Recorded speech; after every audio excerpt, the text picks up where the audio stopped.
All right, so we're live, I guess. I hope we're live. Let me see. Are we live? Are we live? Are we live? Hold on. I hope my microphone is live. Hey, if you guys can hear me, just say something. Just say I can hear you. Hold on. Can you guys hear me? Can you hear me? Can you hear me? Can you hear me? Otacon, can you hear me? All right. Yes. Good. All right. So let's do this, man. This is ridiculous. Look at my 70. Look at my 75-inch. 75-inch Vizio. That's on the right corner right there. It's like a joke. All right. So what we're gonna do? Let's. I wish I could adjust the exposure, man.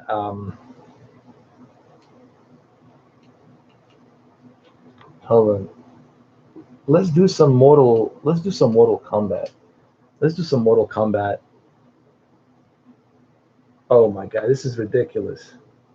The peak brightness is gonna blind me. It's gonna blind me.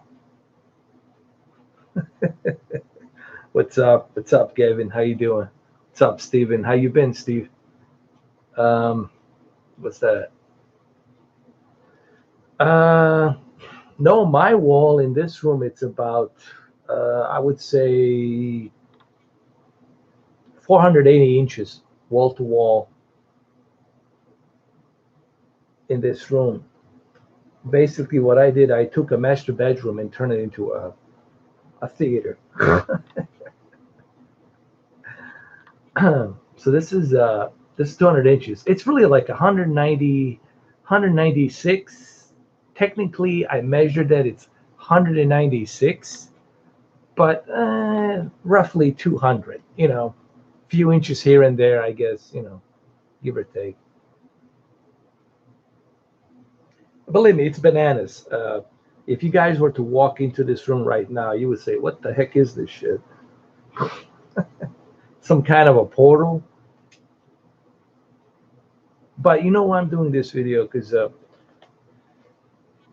I get so tired of people saying that Google Stadia barely can bring any detail on a screen.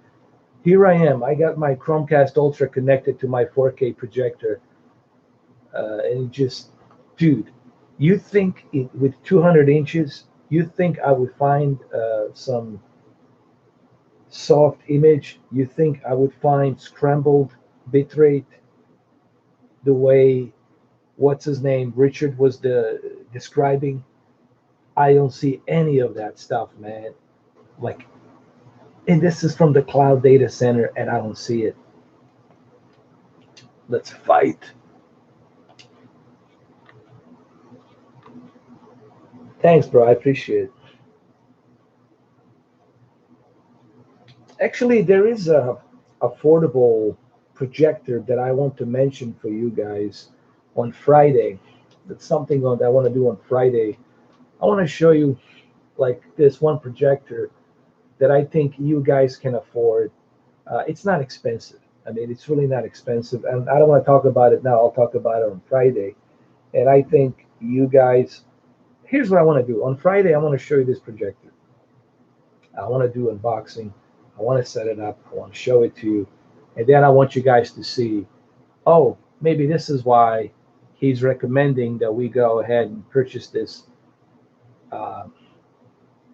projector that can go up to 300 inches, 8,000 to 1 contrast ratio, and 6,000 LED light, 6,000 LED. It's a LED light. It's not one of those lamps. It's a LED lamp. It uses a LED, bro. It goes up to 6,000, and LED is better than a lamp because LED can last you longer. I'm not going to talk about this company right now. I'll mention it on Friday, but it's around $250, okay? And it's very affordable, and I think you guys could probably jump into this projector, enjoy your gaming, and enjoy your movies, enjoy your sports. Um, anyway, I'll talk about it on Friday. I don't want to talk about it now. You don't have to listen, man. What I'm trying to say is this. Before we start playing, you don't have to spend $2,000, $3,000 to have this like amazing experience. Only if you are somebody who is like movie theater enthusiast, like you're like a videophile enthusiast, and you gotta have the best bleeding cutting edge technology. But for regular Joes and regular Marys, there's affordable ways for you to enjoy something like this. That's all I'm trying to say. Thank you, Bogdan. I appreciate it, man. Thank you, though. I just tried to be me, man. I've been doing this for 6 years. I just try to be me. I try not to pretend that I'm something else. I'm not into pretending. A lot of guys, a lot of dudes, everybody out there want to pretend that they're something, but they're not. I'm just a guy who wants to share stuff with you. You know, that's all it is. And of course, I have my opinions, just like everybody else. I have my opinions. There's my Google Stadia controller. There it is. There it is. There it is. There it is. There she go. There she go. Google Stadia.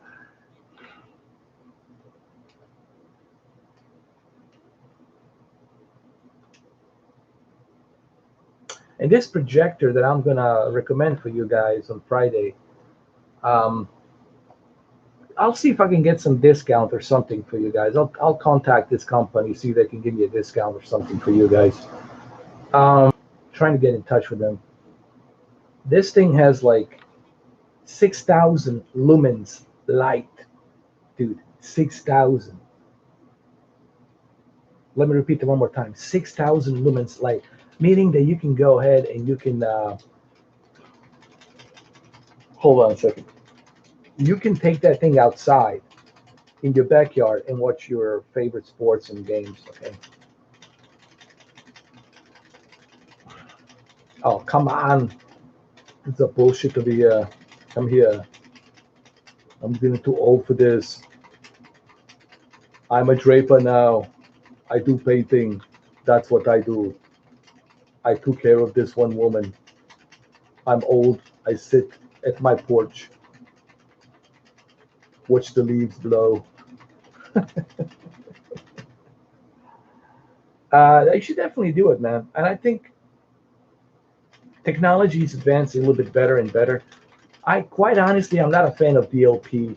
I know everybody's jumping into DLP, digital light projector. I'm really not a huge fan of this whole spinning wheel thing because a lot of people are having problems and issues with DLP.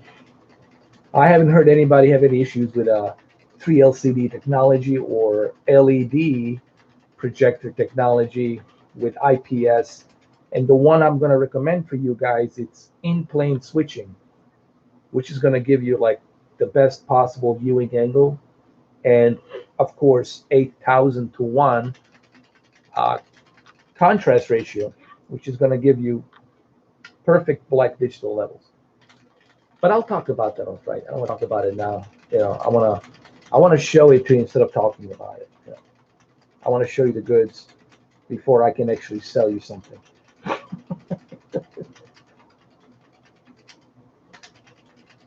Oh, come on, you bastard. This is bullshit. Sarah Connor, come here. I'm Carl. My name is not the Terminator. I'm Carl. My name is Carl. And I killed John Connor.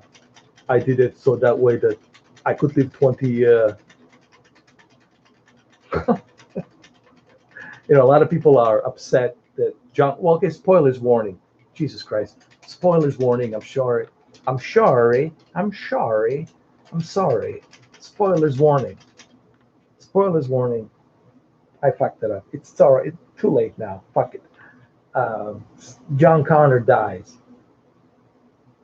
He gets killed, and like he gets killed like not in a nice way, but like with a shotgun, like right in the chest. Pretty graphic, and I can see why some people didn't like it. But hold on a second. Let's not blame the guy, the director. Let's not blame the director who directed Deadpool. Let's not blame a director, film director. If you're gonna blame anybody, blame James Cameron, because James Cameron wrote the script and produced the movie, and James Cameron wanted John Connor to die. So if we're going to blame anybody, we should blame James Cameron. Let's not blame the film director. Okay? I'm doing, yeah. Did I mention Bowsin Projector earlier? No, no, no, no. I'll talk about it on Friday. It's not that one. This is a different company. It started back in 2015. 2015. Yeah, I think around 2015 this company started. I'll talk about them on Friday. They're from Chicago. It's, they just started. I think it was like a few years ago, 2015, and I think they're doing pretty good. But I'll talk about them on Friday.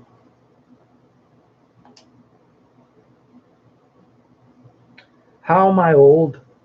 I am the 400-year-old Terminator Empire. Sometimes I turn into Terminator, sometimes I turn into a vampire. Dracula. Yes, I'm a German Dracula. Hey, have you guys ever watched Dracula on Netflix? Let me tell you guys, if you haven't seen Dracula on Netflix, go watch it right now. Stop this live stream, go watch Dracula right now. Freaking awesome, dude. So much fun. Can't wait for the next season, man. Netflix is kicking ass, dude. They're just kicking ass, bro. With The Witcher, Dracula, all these TV shows and movies, man, they're just kicking ass.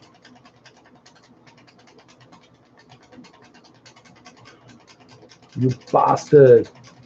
I'm with the Google Stadia. I'm at the Cybernetic Stadia. Don't you dare screw with me now.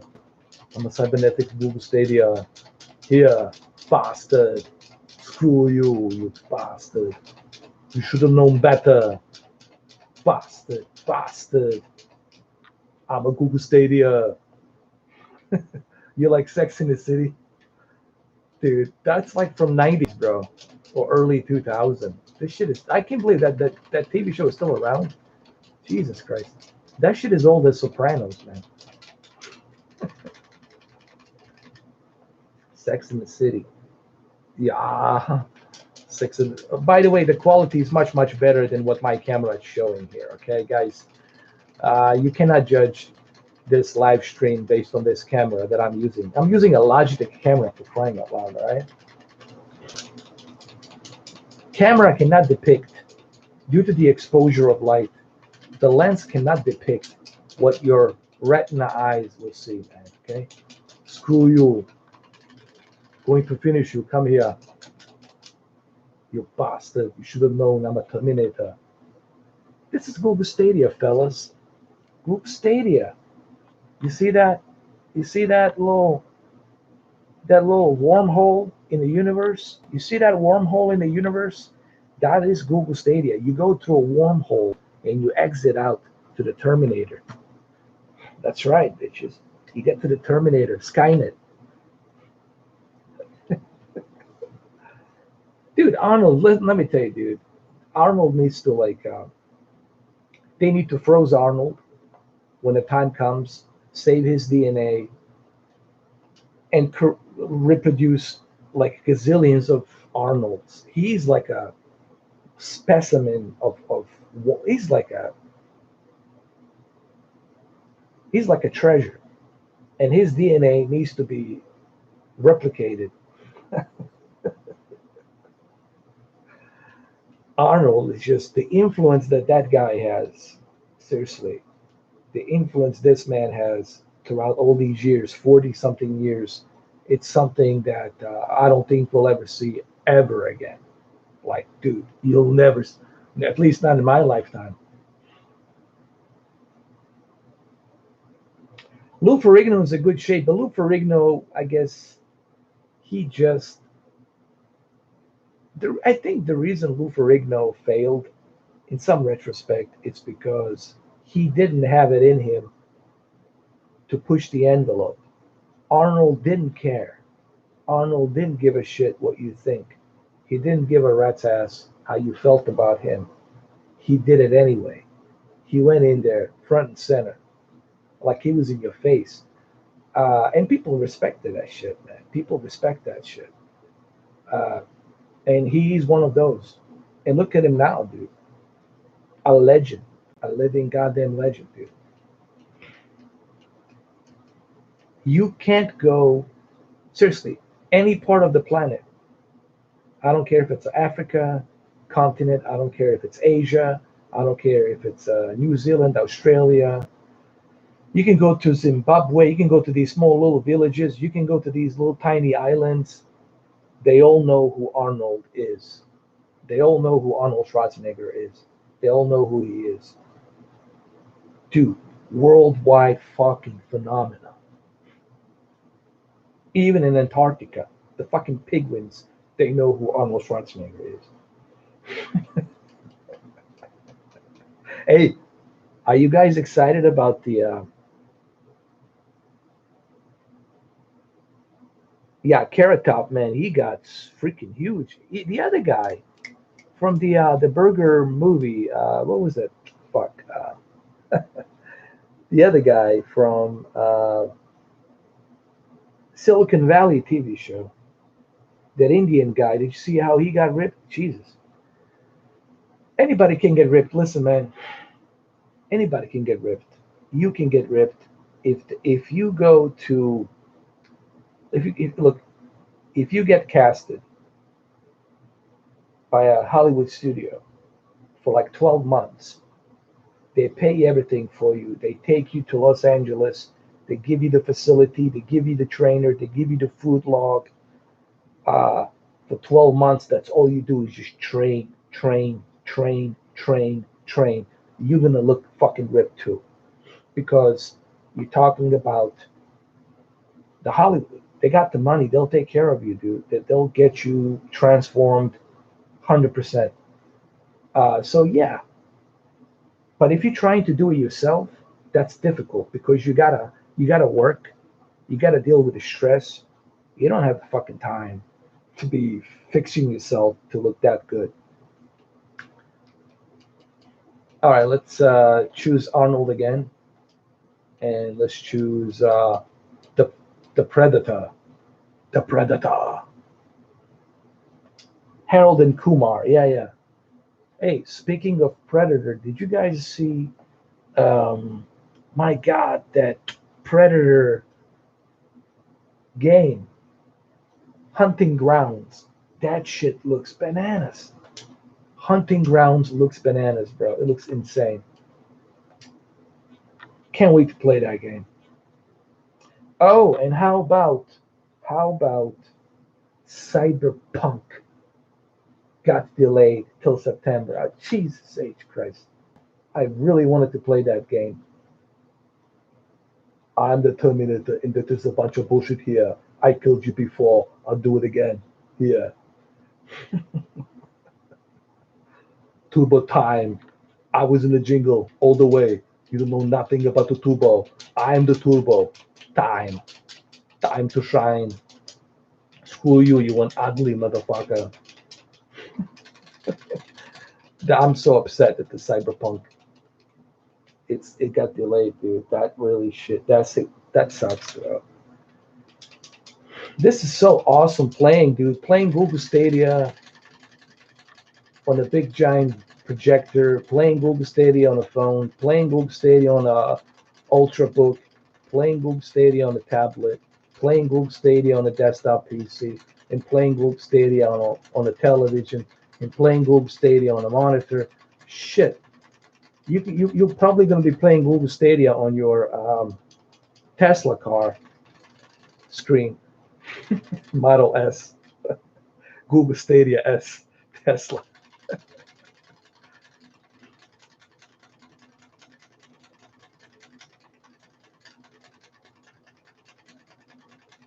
So, I'm pretty excited about the 120 games that are coming out. I think that's pretty cool. And I'm also excited about the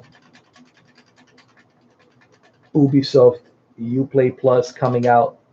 I want to play a Far Cry 3, Far Cry 4, Far Cry 2.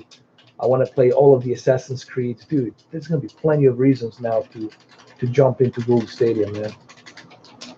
Come here, you bastard. How dare you?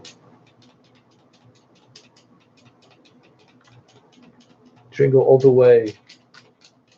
Drop the cookie now and jingle all the way, you bastard. That is a bullshit here. Just because I'm dead, that doesn't mean that I cannot come back. Yes, didn't I say I come back, but I'll come back. Always come back. I heard that James Cameron was toying with this idea that the Terminator, the reason he looks the way he looks. Okay, spoilers warning. This came from, you can look it up. This came from James Cameron words, from James Cameron mouth. Okay, came from him. He said that he has this idea that they should do a Terminator, that he should direct the Terminator whenever he gets the chance, to show you why all these Terminators looks exactly like Arnold. And why did they replicate him exactly to look like that? Supposedly, that the person who is in charge of the Terminators, it's based on the creator. I don't know. It's like he was toying with that idea. I don't know, but who the hell knows? It's just. I think it would make sense that the person who created this cybernet and the Skynet. I'm sorry, Skynet. The person who created the Skynet looks exactly like Arnold, and he replicated himself into millions of lookalikes. But hold on, the hell. That's what James Cameron said. I don't know if that's what's going to happen in the future with the Terminator. We'll see. Come on, you bastard. Screw you. Drop the cookie now, you predator. I saw you. Peek from the window, you predator. Come here. Come here, you bastard. Got him. My pleasure, Clarice. My pleasure. Thank you guys for watching, dude. I wish that I had more time because, man, making all these videos takes time. And believe me, guys, I have tons of videos, dude. I have nearly 5,000 videos. Just search for my name, everything from virtual reality to phones, home theater, speakers, projectors,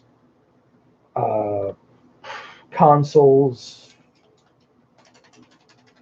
Android devices, Apple TV, Roku TV, Roku 4. I even have videos on Roku 4, Roku 4 Pro. I mean, I got tons of stuff. Tons of stuff. It's all there. It is all there. Go check it now. Somebody asked me the other day, why don't I take my 5,000 videos and put them into different sections? Guys, I have thought about doing this. I thought about, putting my videos in a certain menu section where you can check all of the TV picture settings for all the TV models put in one section, video games in one section, live streams in one section.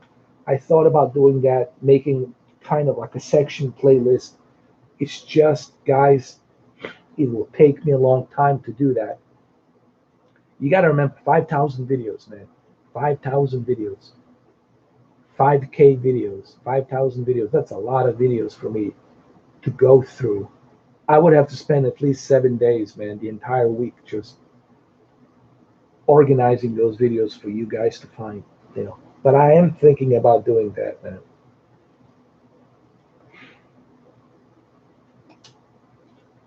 Yeah, man, you gotta be unbiased. All right, guys, let's go try another game. This was a Terminator. We're gonna try something else. We're gonna go to Google Stadia. We're gonna exit to the Google Stadia. Come over here. Here. We're gonna do. Let's do Rage 2. You guys want to see Rage 2? Hell yeah! On the big giant screen. Hell yeah! Look what's going on over here. It's Charlize Theron with the haircut over here.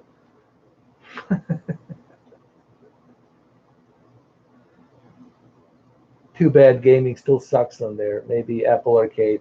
Ooh, Apple Arcade, it's awesome, dude. Dude, I played a bunch of games on Apple Arcade. And the great thing about the Apple Arcade, you can play it on your iPhone 11 Pro Max, and you can also play it on your television, on your projectors. It's pretty cool. Apple Arcade is awesome, man. There's tons of stuff in there.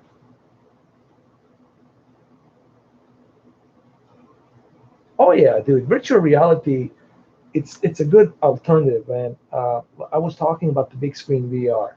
Big screen VR, you know, if you don't wanna deal with the projector, if you don't have enough space, if you don't want to deal with the projector, I think big screen VR, Oculus Quest, big screen VR is definitely uh, a good option, I would say.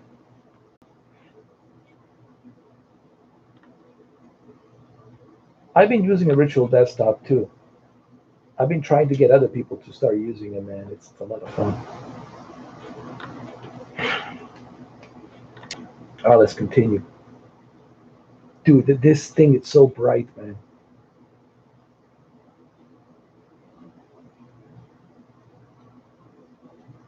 It is, man. It feels like you are in a different world and you are using your computer in a different world. And I think you guys should get a Quest now because with the Quest link, you can link up your. Look at the detail and quality here, man. Here's my Stadia controller. Look at the detail on this game. Even on this big giant 200-inch screen, I don't see any like soft images or anything like that. Everything looks smooth.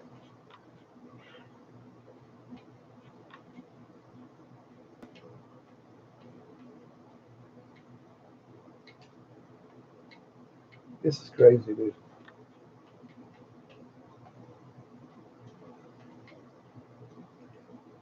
Whoa, that was like a close call.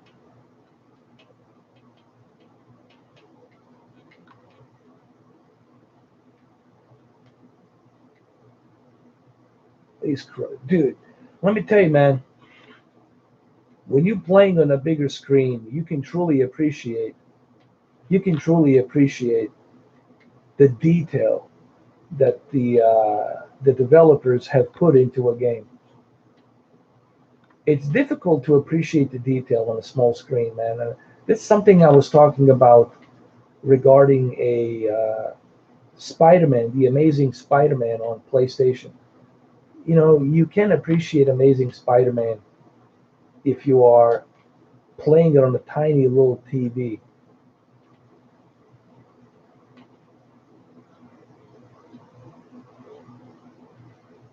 Home cinema, dude. That's it, bro.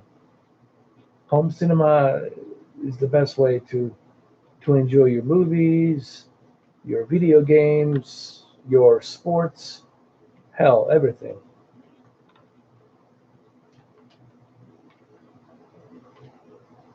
But now people are saying, oh, but what about the lamp? What if my lamp dies? Dude, that's like 40,000, like 40, what was it? 4,000 hours or 7,000 hours or something like that. Even if it does go bad, dude, they're not that expensive. They're like $89, $90, you know. You do that like every 4 or 5 years. If you can afford $100 every 4 or 5 years, then what the hell, you know? But it doesn't mean that after 7,000 hours, that automatically you are going to have your lamp die. I have my projector since 2017, 2017, 2018, 2019, almost 3 years, 3.5 years, 3 years, I'm sorry. And I haven't had any issues, bro. Except that one time I had a problem with the lamp, but it wasn't the lamp, it was something else, actually. Uh, it wasn't a lamp, it was something else. I think it was a power. There was something wrong with the power utility that was inside. Uh, I had to download a new firmware update. I downloaded the new firmware update to my USB stick. I uploaded to the BenQ, and ever since I uploaded to the BenQ, now it's working. I did, however, have to reset it to the factory state, and then from there, I had to use my USB stick to upload the new firmware update from the BenQ.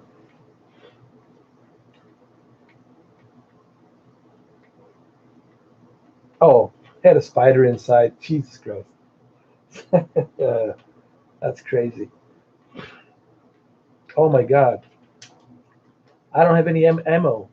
Dude, I don't have any weapons. I'm screwed here. I'm gonna hide right here, dude.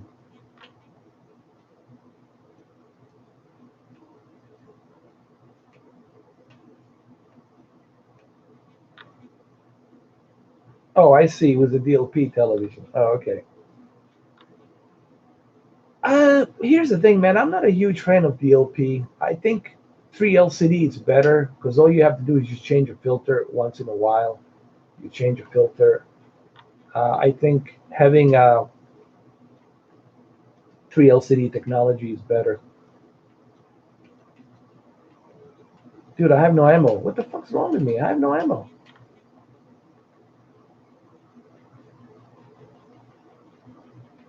All right, now we go.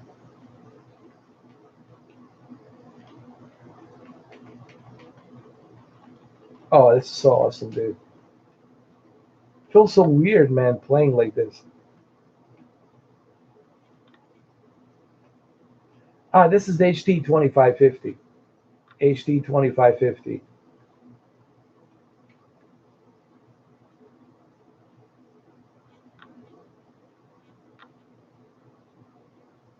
But me personally, I think that the 3 LCD is better, in my opinion. It's going to last you longer. I think 3 LCD technology will last you longer than DLP. Also, this new LED technology, now they have LED IPS in plane switching with 6,000 lumens brightness, meaning that they're not using traditional lamp, they're using an LED lamp. Okay, so LEDs are beaming and projecting through LCD. Okay, they're still using liquid crystal displays, but they're not using your traditional lamp. They're using an LED lamp. So LED can last you longer. You know, the LED lights that you see on police cruisers, law enforcement, you see how bright that shit is. Uh, so that's what they're using on this new projector that they have. Okay, which I'm going to talk about that projector. It's very affordable. I'll talk about it on Friday. I'm gonna show it to you. I'm gonna talk about it Friday. I'll give you the link where to buy it, everything, stuff like that.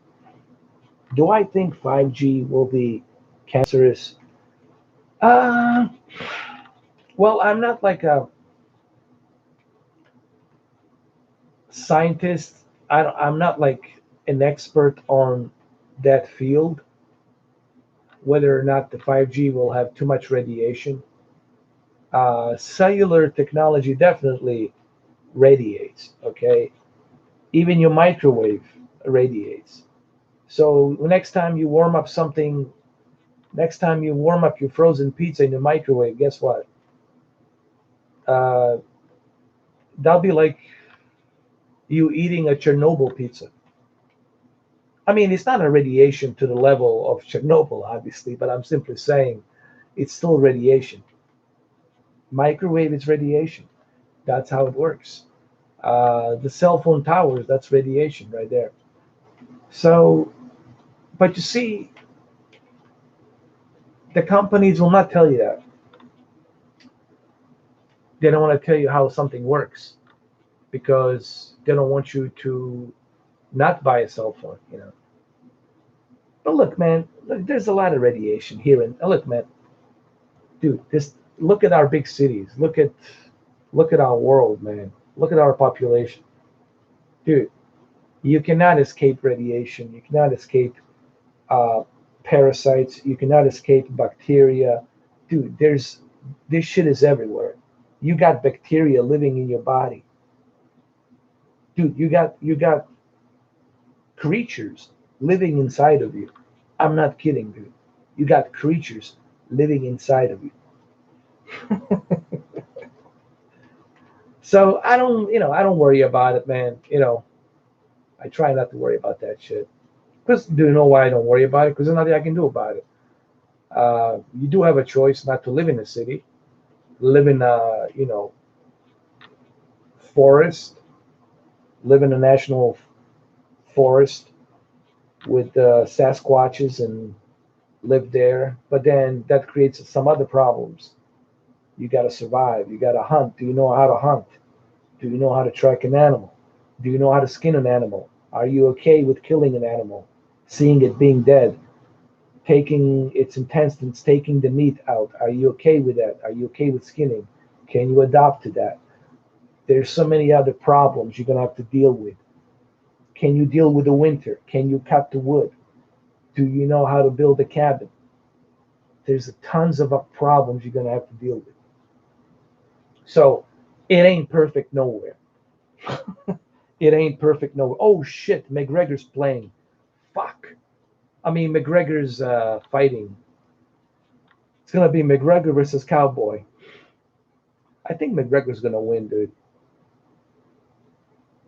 But I'm not really excited about this fight, dude. That's why I'm not watching it, dude. I want to watch Tony Ferguson versus Khabib. That's what I want to see. This whole thing with McGregor and a cowboy. I just call him Cowboy. I don't call him by his real name. I just call him Cowboy. As long as you wear that cowboy hat, I'm gonna call you Cowboy. I think McGregor is gonna win this one. I'm pretty sure.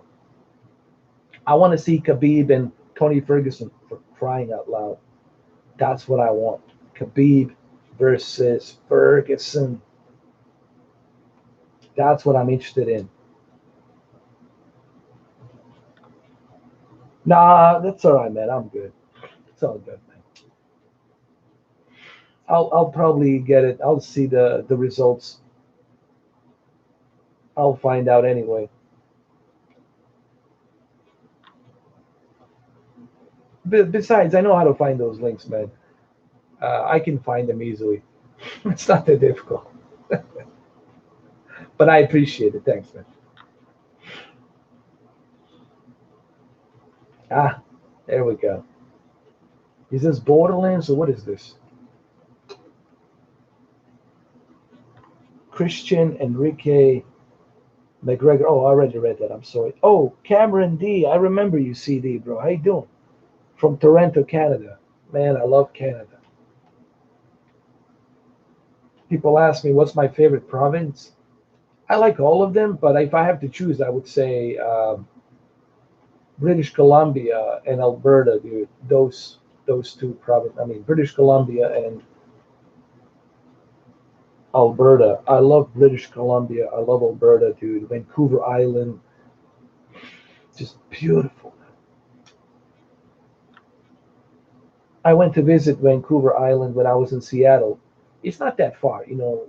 Seattle and Vancouver Island, it's not that far. Because British Columbia and Washington State, they're like right next to each other. It's beautiful out there, man. British Columbia is just wow, just beautiful, man. Hey, what's up? Sam Daki you? Yeah, I do remember, man. I have a good memory. Trying to remember. Here, we gotta exit the vehicle. Exit the vehicle. Go fix it now. Do it. Fix the damn vehicle. Do it, Terminator. Now's the time to do it. Focus. Do it. Do it. Do it. Come on. Otherwise, we'll never get to the chopper. Never. Here we go.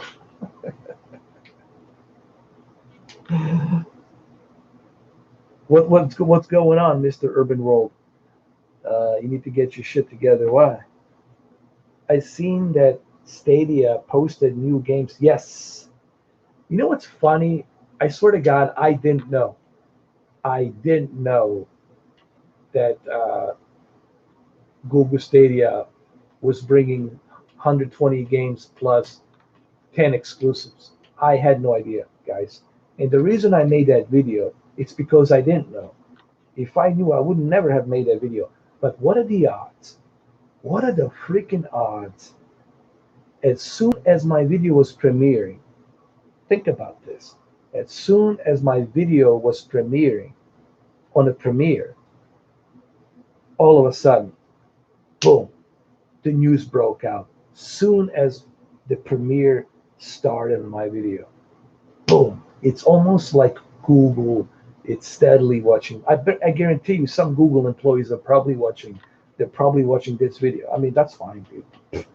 I I take that as a compliment. But what are the odds? And look, the reason I criticize them is because I want them to do better. If I criticize somebody, I'm not criticizing you because I don't like you. I'm criticizing you because I want to see you do well. I want you to do well in life. I want you to be successful. Okay? And that shows that you care. All right? If nobody says anything about you, if they're not talking about you, means they don't care. A person who criticizes you once in a while means he wants you to be successful. And I want Google Stadia to be successful, and that's why I made that video. But that was before the news broke out that 120 games are coming, including the. There's actually, hold on. There's three things that happened. There was three breaking news that happened on that day when my video was uploaded. Number one was 120 games coming to Google Stadia.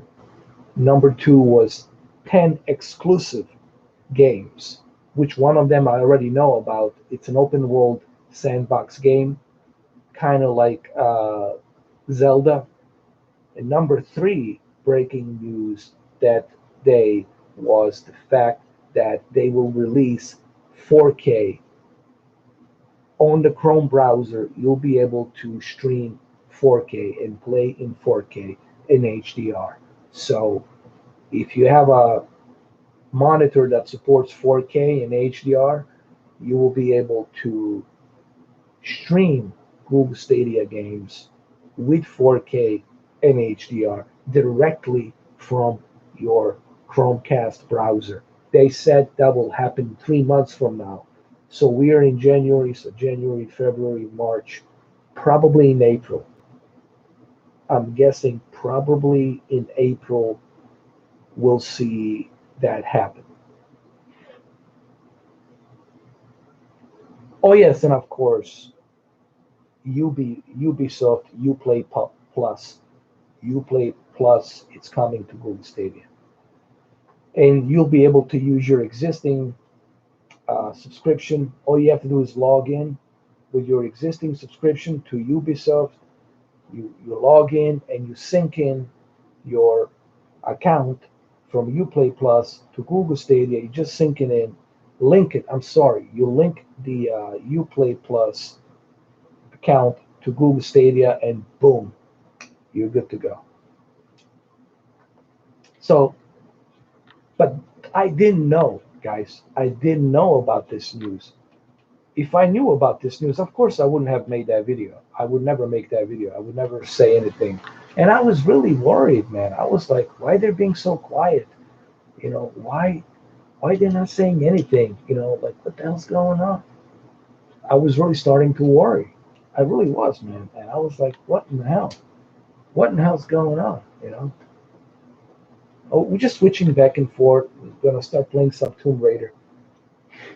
I might do a game for you guys tomorrow. I might want to do. I think it's time that we do Assassin's Creed tomorrow and live stream it. Or we can do Guilt tomorrow. We can do Guilt tomorrow, man. People have been telling me about the Guilt. You gotta try Guilt.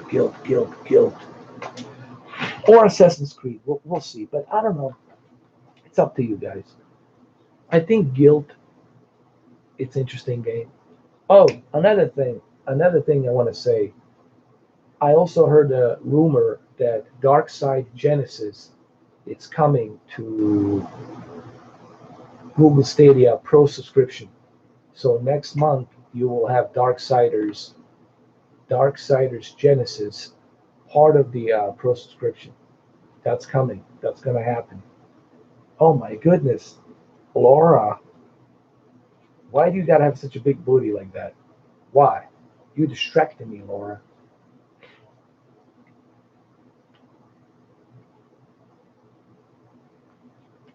Hold on. Let's move on. We gotta jump. Gotta jump. No, jump around. Now let's jump over here. Hold on. There we go. Job well done. Okay, let's go. Yeehaw.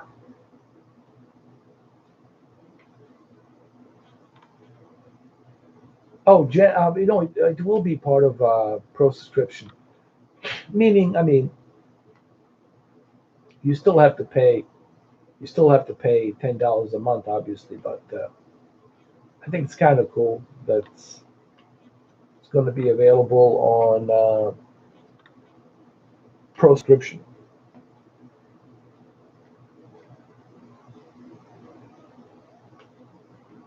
Come on, Laura, let's go. Oh shit! What the hell happened? Oh, she got killed. Oh my goodness. I need to pay attention. All right, let's go. Pull out your weapon.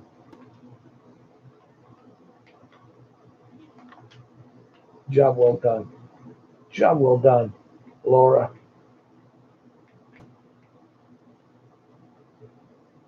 Okay. Oh, wait. We already been through there. Gotta go through here.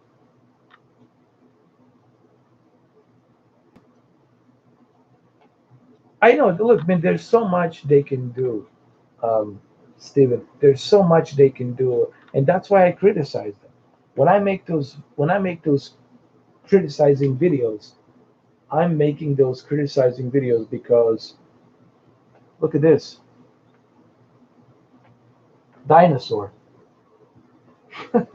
When I make those criticizing videos, I make those criticizing videos because I want them to do well.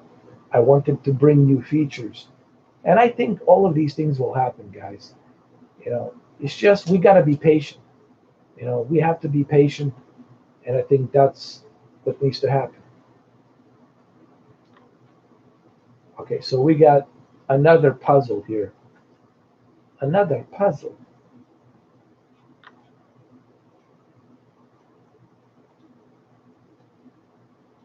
Dude, this is so cool playing on a big giant screen, man. It looks so good, man.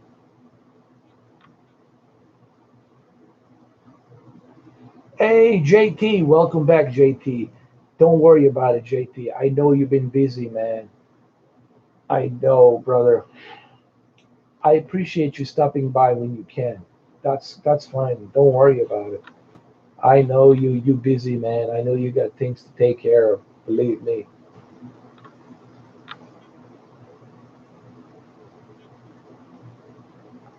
But I always appreciate you, man. I appreciate you stopping by on my videos, leaving a quick comment. I appreciate that, man.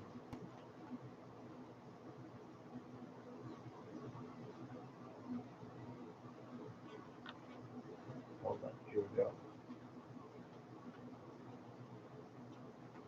Okay, what are we supposed to do here? What is this?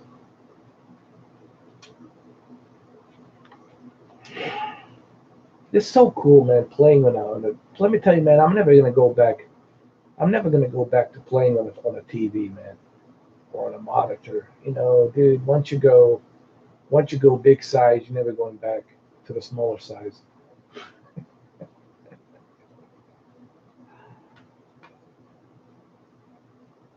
Did you miss? No, you didn't. We haven't gotten to Destiny yet. We're just playing, still playing Tomb Raider.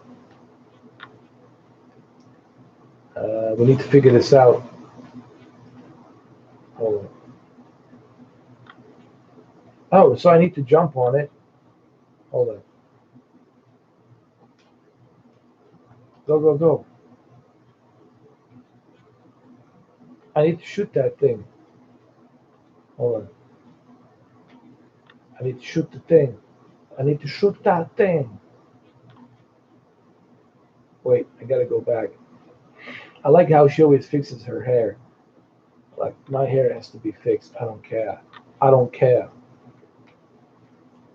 My hair needs to be fixed. All right, let's shoot the thing. Now let's jump in.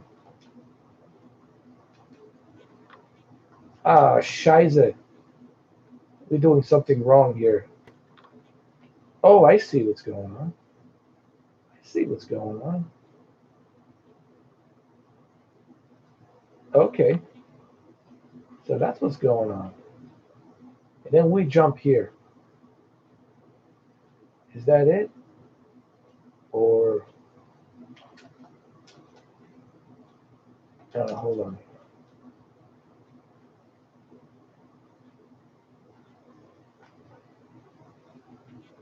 Oh,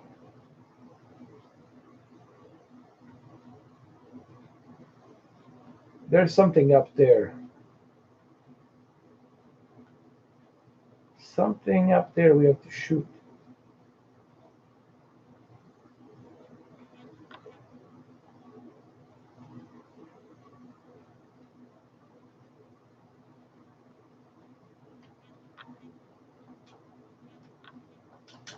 There we go. See? That's it.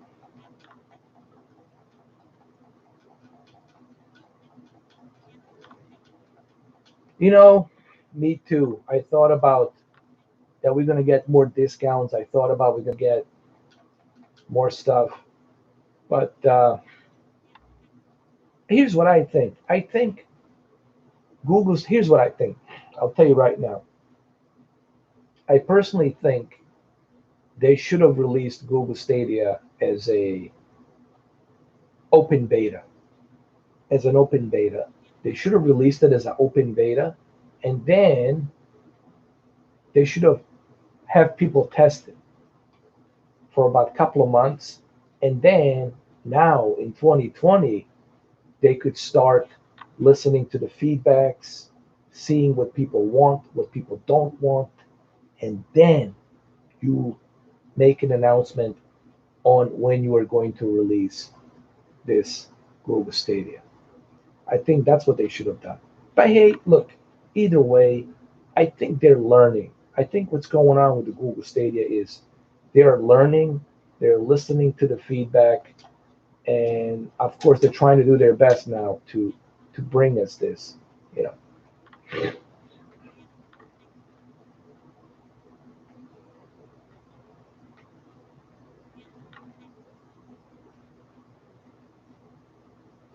we doing here? What's going on? I have to jump there. Oh, the water needs to be bigger. Oh, I see. Okay, I can reach now. I can reach now. I got it. Oh, I see. I see. I see. I see. I got it.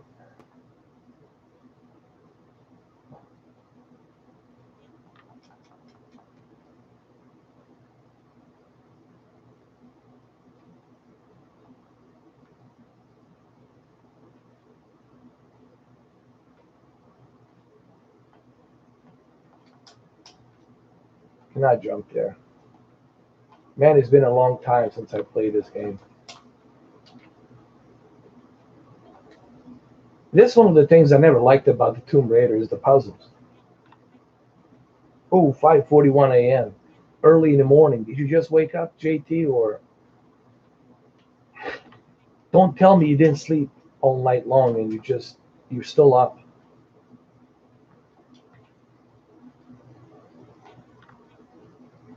What is this?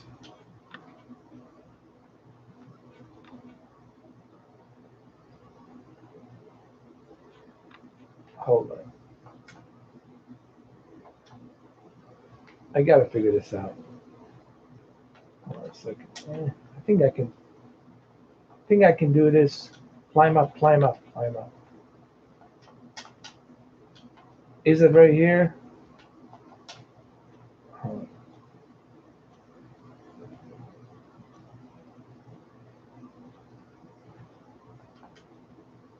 Look, to me, the most exciting part about Stadia is that it works. But we have to remember something. Every new platform, even when Dreamcast came out, the first few months, there were kind of like there were some games, Crazy Taxi and whatnot, Sonic Hedgehog, right? But then after that, after 6 months, bunch of games start coming out, dude. Resident Evil Code Veronica, NBA 2K, NHL 2K, MLB 2K, bunch of freaking games started coming out on the Dreamcast. D2, Jet Set Radio. I mean, my memory's fading away right now, but it took a little bit of time till they started pumping out the games. So same thing with Google Stadia. We got to be patient. It's gonna happen, but we got to be patient. And it works. Clearly, it works. I mean, clearly it works. All right, let's go try another game. Let me exit this because when it comes to the puzzle gaming, I need to like put my thinking caps on. Let's uh let's do a Destiny 2. Where's Destiny?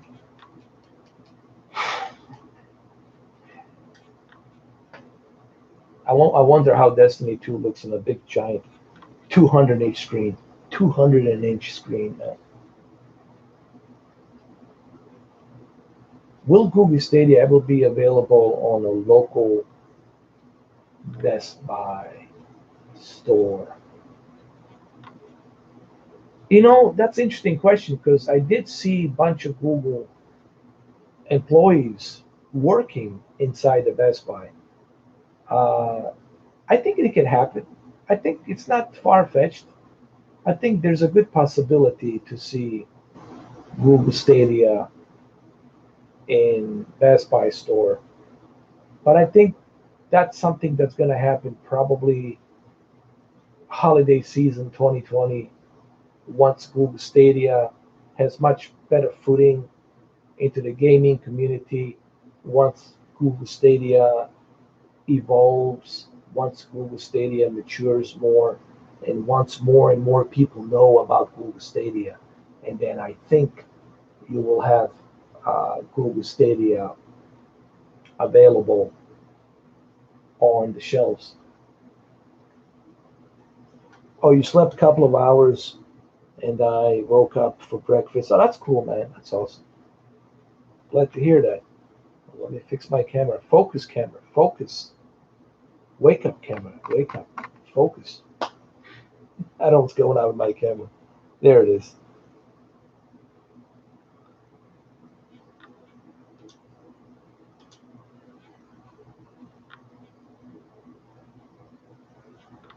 Training begins at 6:30. Awesome, dude. That's awesome.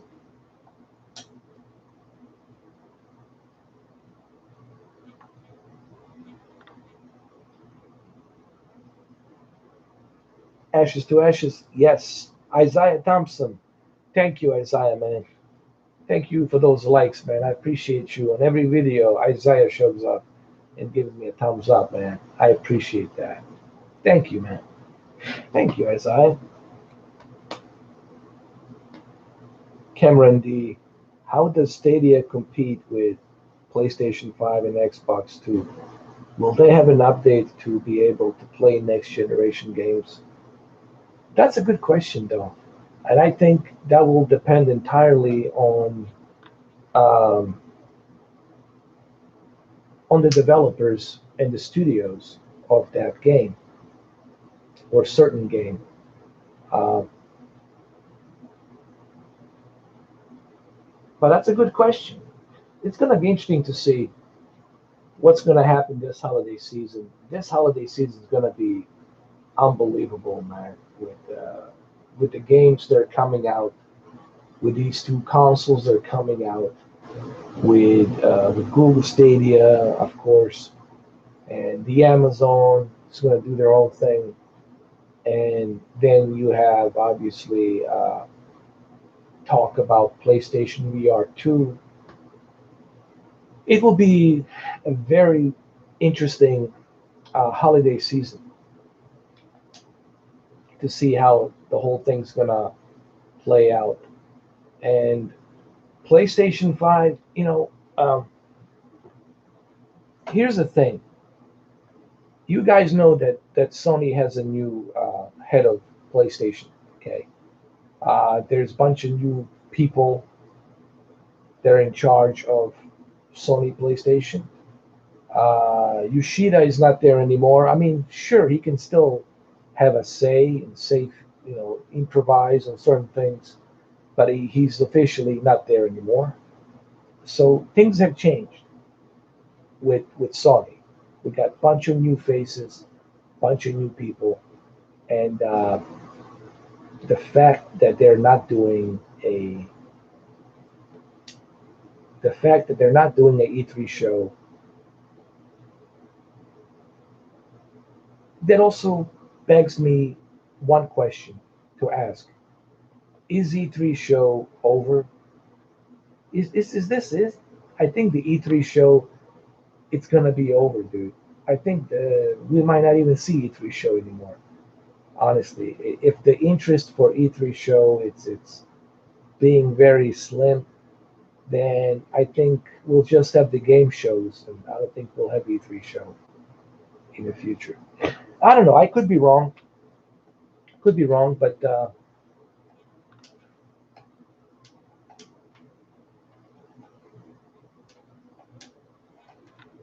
I think I find it interesting that Sony PlayStation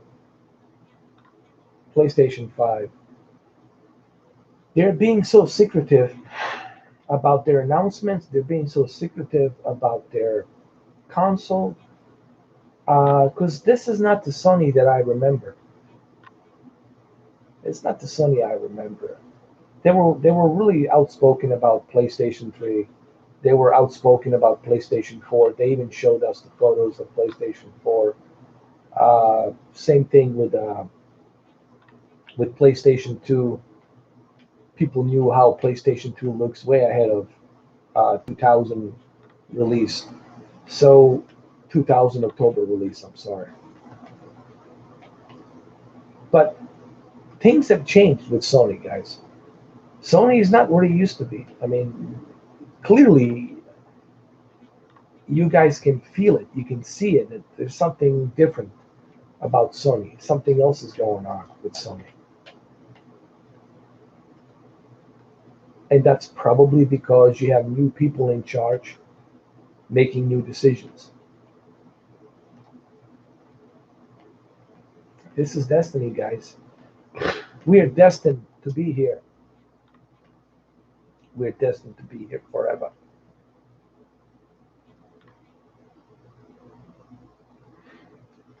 Yeah. I mean, look, man, it doesn't bother me. You know, whenever they announce it, they announce it. Here's what I think, and what I'm going to tell you next is probably true. 100% is going to be true. Here's what Sony's going to do. Sony is going to have their own press conference. It's going to be their own choosing, their own place, and it's going to be beautiful. They're going to have an orchestra. They're going to have everything.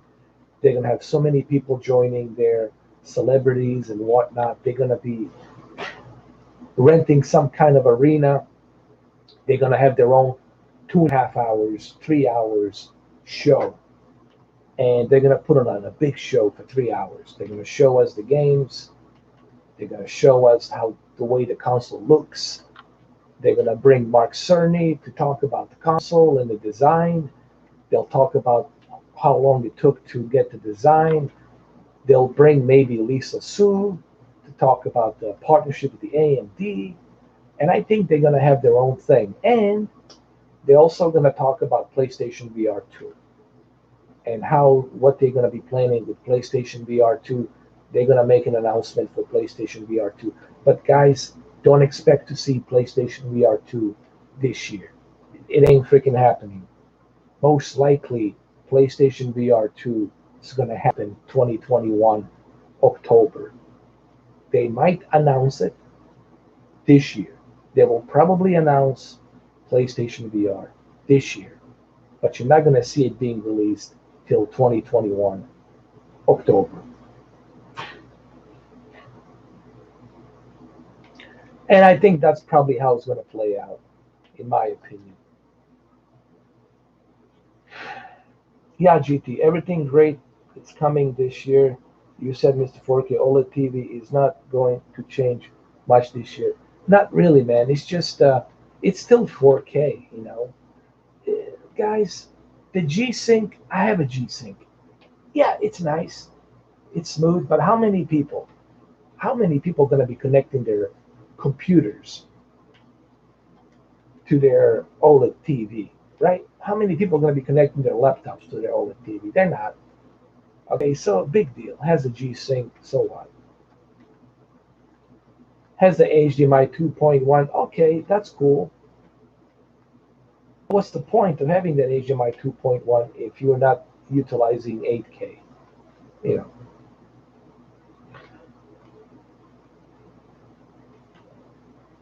here's the thing. I just don't see any kind of drastic difference. They're just putting some extra touches here and there, guys. You know, it's nothing that's gonna make you say, "Wow." Now, if you never, here's what I'm trying to say. If you never owned an OLED, if you never owned OLED, and you never had an OLED, and your entire time you had LCD, LED, backlit, full array, local dimming type of TV, and now all of a sudden you jump into the OLED. For you, yes, for you, that B9 is gonna be amazing. That C9 is gonna be freaking. It is amazing deal. B9 for $1,400. It's a pretty, pretty, pretty, pretty, freaking great freaking deal. Okay, C9, great freaking deal. Okay, but for me, who already has OLED, my fourth OLED, mind me, from B6, C6, C7, and E8. For me, nothing's gonna blow my mind. It's not gonna make me go, "Oh Jesus, look at this." So for me, it's not like a big deal. For you, if you never had OLED, yes, it's gonna be a big deal.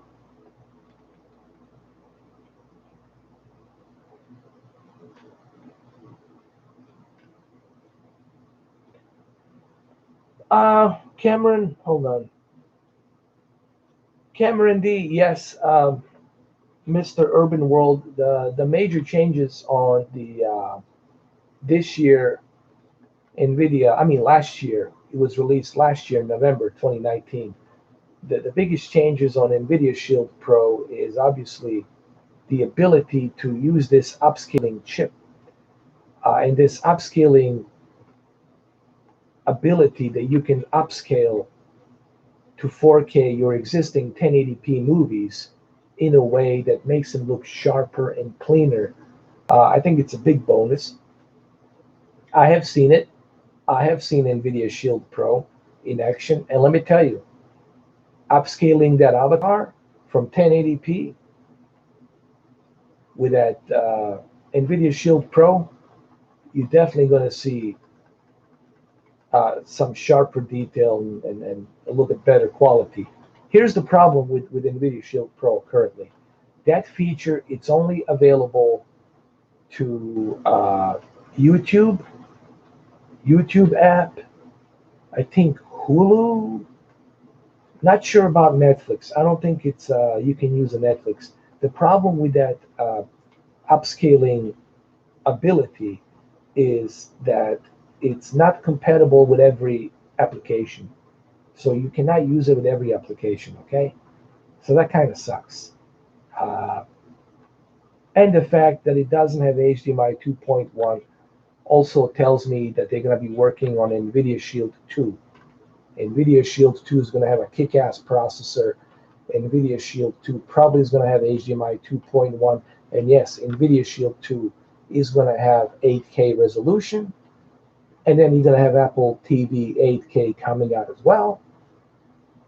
With the IMAX Enhanced, they're all going to support IMAX Enhanced because that's going to be a next big thing, the next format, IMAX Enhanced. But look, if you don't have an Nvidia Shield Pro, it's definitely worth the money. It's definitely worth the money. You got a kick-ass processing chip inside, and you're going to enjoy your 4K content. You have a Dolby Vision, you have a Dolby Atmos, you have HDR, so it's definitely worth it. Okay, I'm not going to tell you that it's not worth it, but if you already have your existing Nvidia Shield, if Dolby Vision is not a big deal to you, then I don't see a point for you to upgrade to Nvidia Shield Pro. If Dolby Vision plays a huge role to you, then I can see you jumping into the Nvidia Shield Pro. But believe me, mark my words, on this year keynote, they are going to announce Shield 2. Shield 2. They're going to announce that shit. Mark my words, with kick-ass processing, with HDMI 2.1, and with 8K resolution, with IMAX Enhanced. Mark my words, it's coming. And you're going to have more apps supporting IMAX Enhanced. Probably Voodoo. Voodoo will support IMAX Enhanced. And but for sure, Apple TV is going to support IMAX Enhanced. I think they're probably going to do that next. 8K resolution with IMAX Enhanced. So this year is going to be very interesting, man. A lot of stuff happening. AMD just announced a new GPU. It's coming out. So Radeon 5700. Now they got something else, 950 or something. I forgot the number, dude. I'm so bad with the numbers. I just know that the AMD release announced release of a new GPU that's coming out.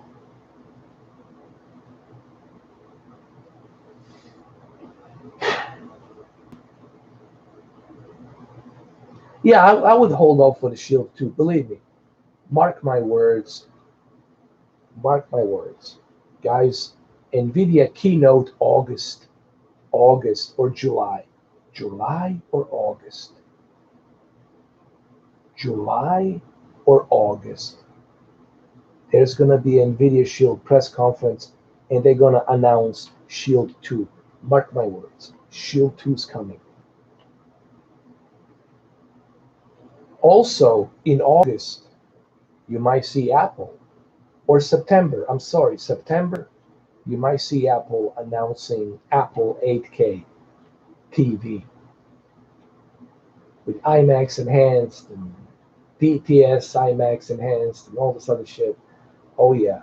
We might even see some 4K or 4K Blu-ray players with IMAX Enhanced. We might see that. I don't know. Probably Panasonic, you know. But that's what I think that's going to happen for sure. Shield 2 and Apple TV 8K with the IMAX enhanced. Oh, look.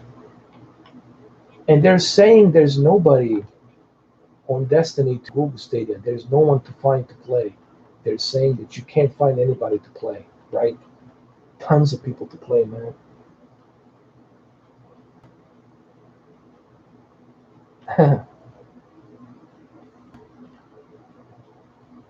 I gotta tell you, man, I think Apple is doing something right lately. I like Apple TV, man. I use it so much, man. There's so much for me. What I like about Apple TV, they support a lot of apps. There's tons of apps on Apple TV, tons of services that you can use, and on top of that, they have really top-notch quality when it comes to 4K, HDR, Dolby Vision, Dolby Atmos, and on top of that as well, they have Apple Arcade to play a bunch of video games on there, man. So there's a lot of stuff on Apple TV 4K for you to enjoy, man. With that little device, if you have Apple TV 4K and Nvidia Shield, brother, you're pretty much all set. You're pretty much all set. You can use tons of apps. All right, so let's try another game. Let's go and try something else here. Let's see. Oh, the grid. Let's do some multiplayer grid.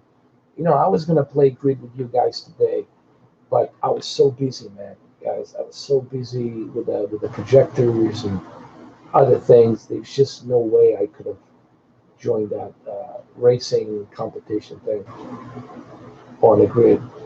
By the way, who was hosting the grid race?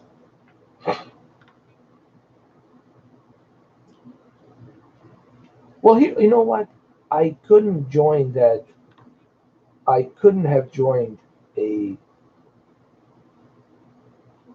grid even if I wanted to because I was never sent an invite, guys. I was never sent an invite, so even if I wanted to, I couldn't join that race because it has to be done by invite, and I was never sent an invite. I don't know why I wasn't sent an invite. I can't tell you why, but I was never sent an invite. Let me see some. Hold on.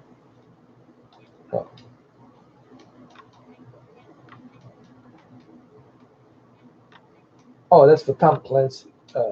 That there was no invite for me to join Grid. So sorry, guys. Let's do a quick match endurance.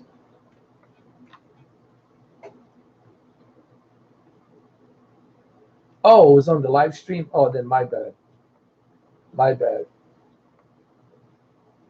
Well, but it doesn't matter, you know, guys.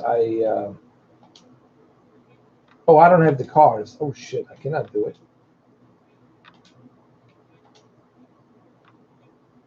Even if I wanted to, man, I was still busy today. I had tons of stuff to do.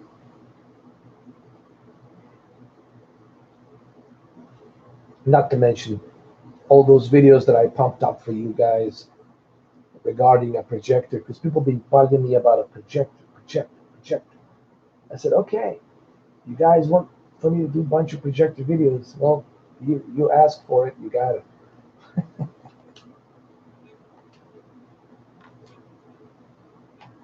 All right, waiting for. I'm in the lobby right now, waiting for somebody to join me.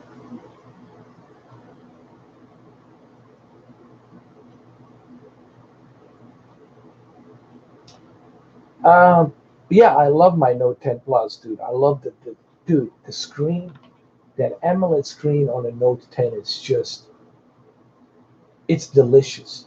It's delicious. But so is iPhone 11 Pro Max. It's delicious. There's two phones. They're so delicious. I could eat them. I could eat my Note 10 Plus and I could eat my iPhone 11 Pro Max. They're so delicious. uh, S20 Ultra. You know, I don't know anything about that S20 Ultra, so I really can't tell you much, man. I'm still kind of like new to the whole S20 Ultra. I need to get some more information on that. Thank you, JT. I always appreciate you being here, man. Thank you for stopping by. It's always a pleasure. Don't worry, man. I know you're busy, brother. I know, believe me, I know how busy life can get. It's understandable. Thank you, man, for being here, for stopping by when you can. I always appreciate that, man. I appreciate you being here. Thank you, JT. You are still on the Note 8. I mean, I know people that are still on the S7 Edge, and it works. You know, as long as you're happy with it, man. This is what I always tell people. You know, when it comes to tech, uh, oh, there's nobody here. Hold on, we gotta exit this. We gotta quit. There's nobody here. I'm gonna go look somewhere else. Let's see here. Uh, quick match. Here we go. When it comes to tech, when you're buying a new tech, the way I look at it is this way: as long as you're happy, as long as you're happy with that tech, that's all that matters, dude. It doesn't matter what I think. It doesn't matter what the others are thinking. As long as you're happy with that device, as long as you're happy with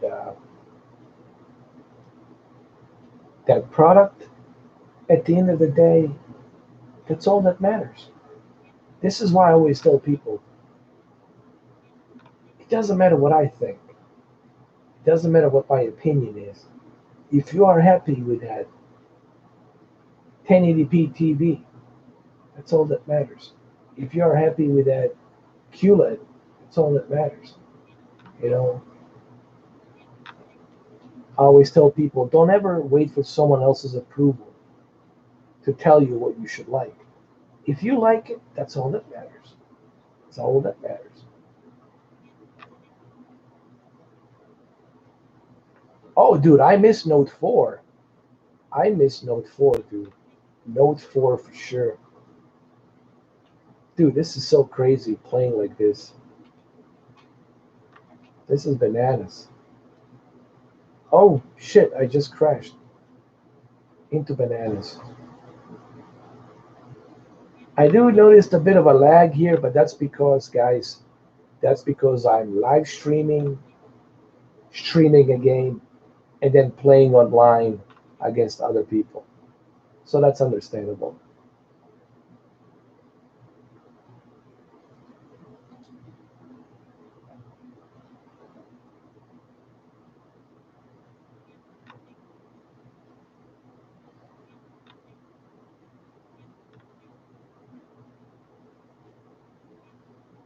Well, when it comes to the upgrade, the only time you should upgrade is when after 5 years, I would say 5 to 7 years. After 7 years, okay, all right, it's time to upgrade, right? After 7 years, okay, it's time to upgrade. When it comes to televisions, I'm not talking about a phone, I mean like a television. Phone, I would say every 4 years. 4 years, I would say upgrade. But television every 7 years, I would say.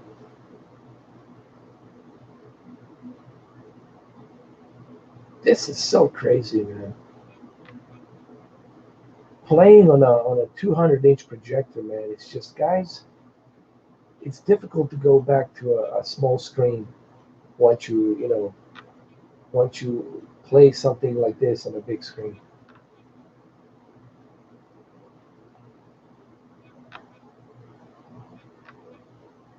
Hold on. Here you go, like this, so you guys can see it better. There is a little bit of a lag, but that's because I'm doing 3 different things at the same time.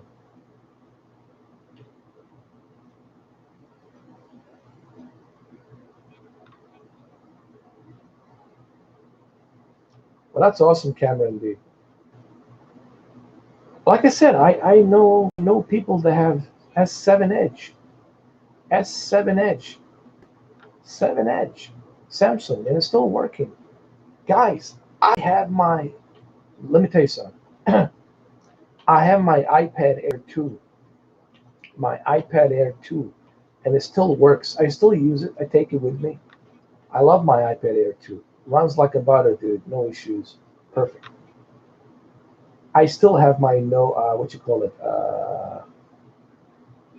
my MacBook Pro from 2008. Guys, I'm not kidding. I'll make a video about it. I have a MacBook Pro from 2008. 2008. Still works. Still works. I have iMac from 2012. Still works. No issues. It depends on how you take care of your stuff, dude. It's another thing. How you take care of your stuff. When people talk about a burning issue on the OLED, I always tell people it depends on how you take care of your product. You know, they think if they buy an LCD TV, they think that LCD TV it's unbreakable. LCD LED backlit can break as well if you're not careful. Any TV can break, any product can break, but it depends on how you take care of it. Depends on how you use it. You know,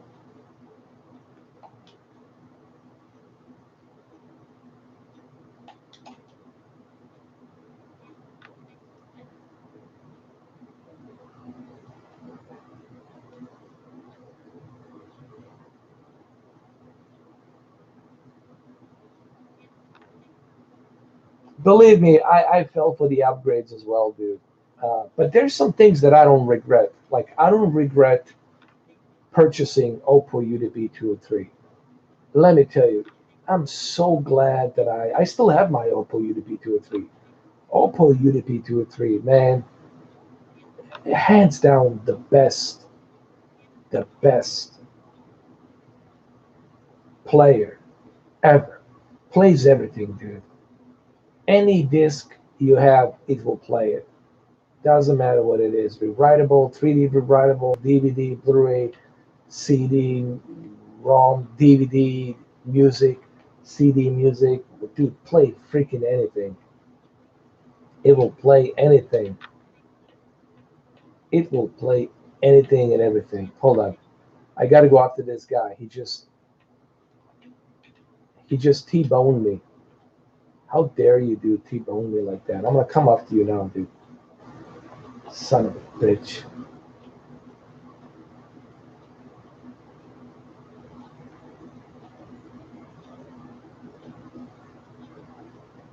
So Oppo UDP 203, uh, definitely the best purchase I have ever made.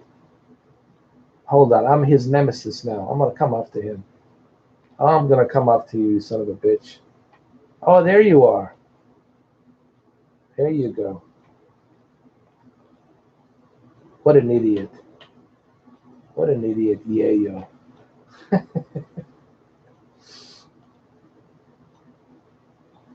I'll make a nemesis. Here we go. Yes.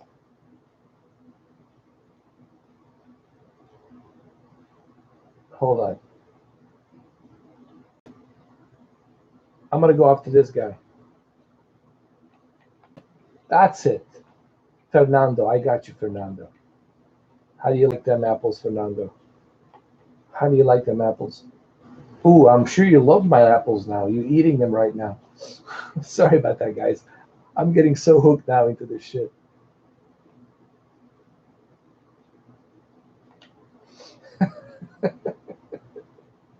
Hold on.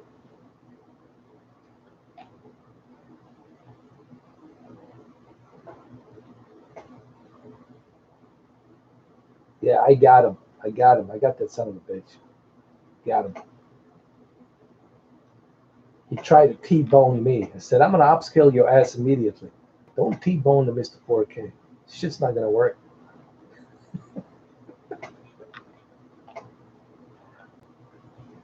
There we go.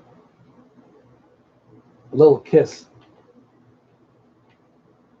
A little kiss before the foreplay. And then the real deal.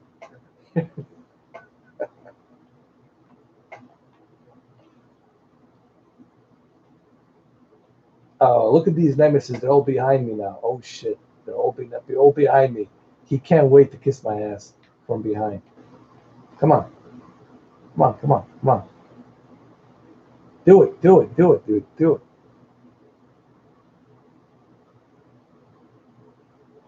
Check that out. Ha ha ha. Ha ha ha. Don't worry, I'll catch up to you. I'll catch up to you, Fernando. Coming.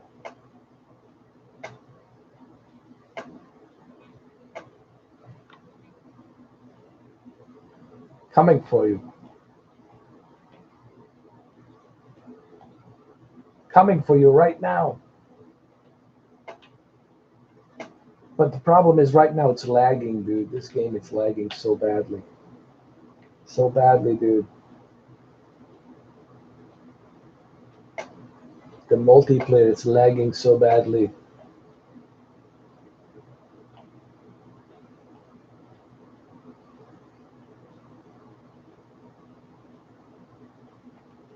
Final lap. Jesus Christ.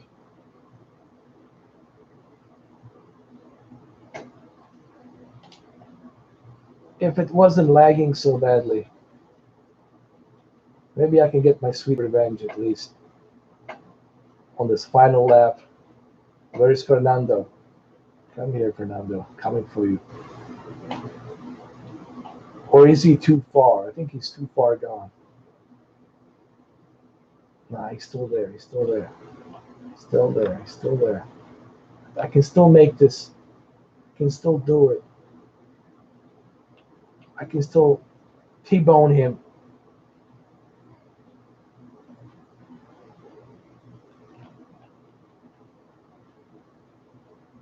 Come on. I need something faster. Oh, Fernando's already crashed. Well, I'm so glad, Fernando, that you have crashed. It serves you right. It serves you right, my nemesis, that you have crashed.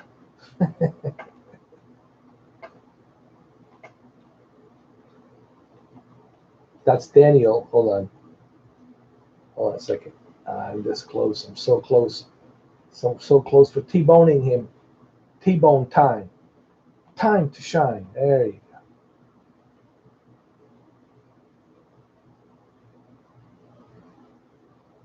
That's it. Final lap. Ah, well. 11th place, 14th place, or whatever. 20 megabytes, you mean download speed? Nah, dude, that's not good. You need, I would say, 250 down and 40 up. Get yourself a 250 megabyte download down and 40 megabytes up. With 250 down and 40 up, I think you'll be fine. You'll be more than fine.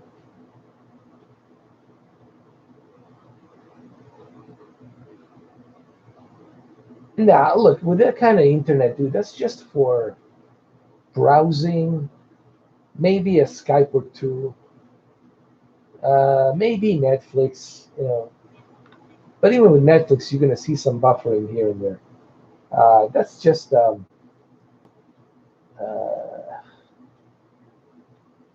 I call that an emergency internet.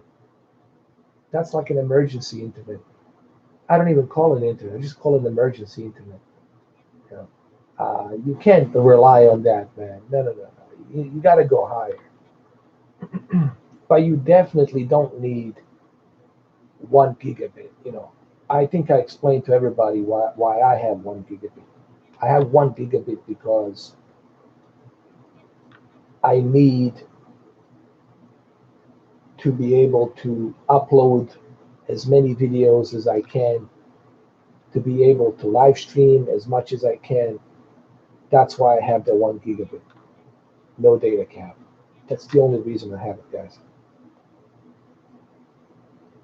Oh, Stadia USA. Oh yeah, Xfinity's great. XFI Advantage is great, but you need to check your area. You're in Chicago, right?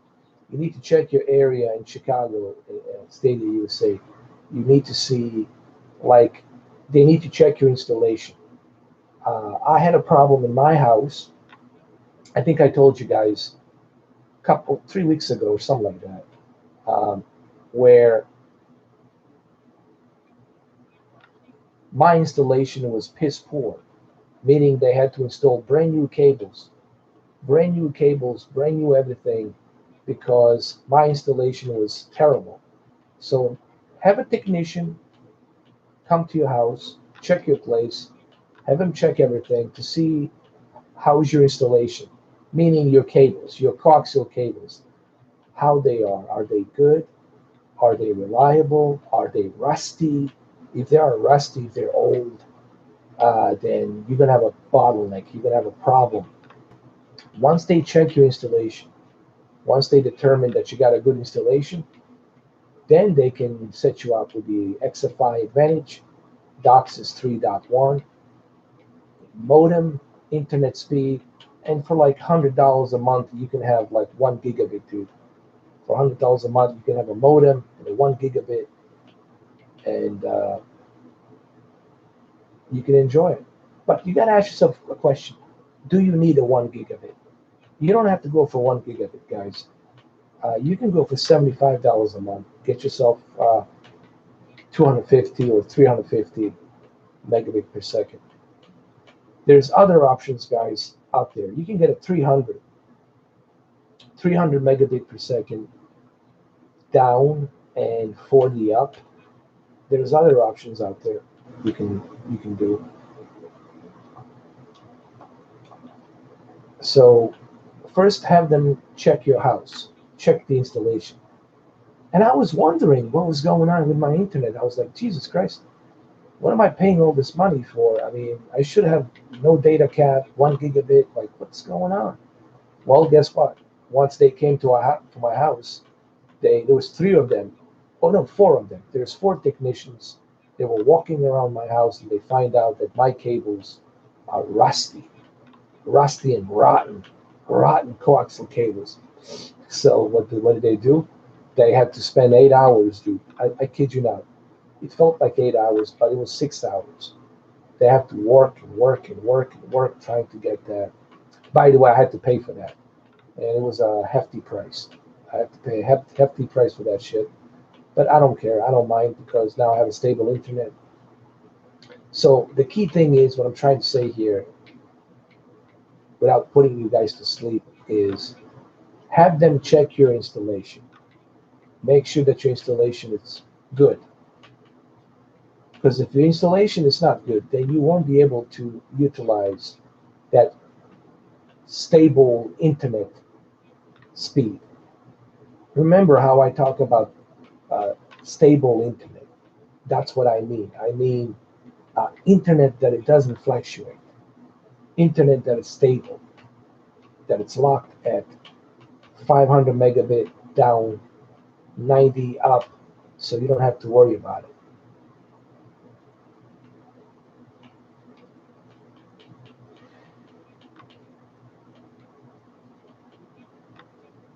Oh, that's cool, Stadia USA. That's awesome, dude.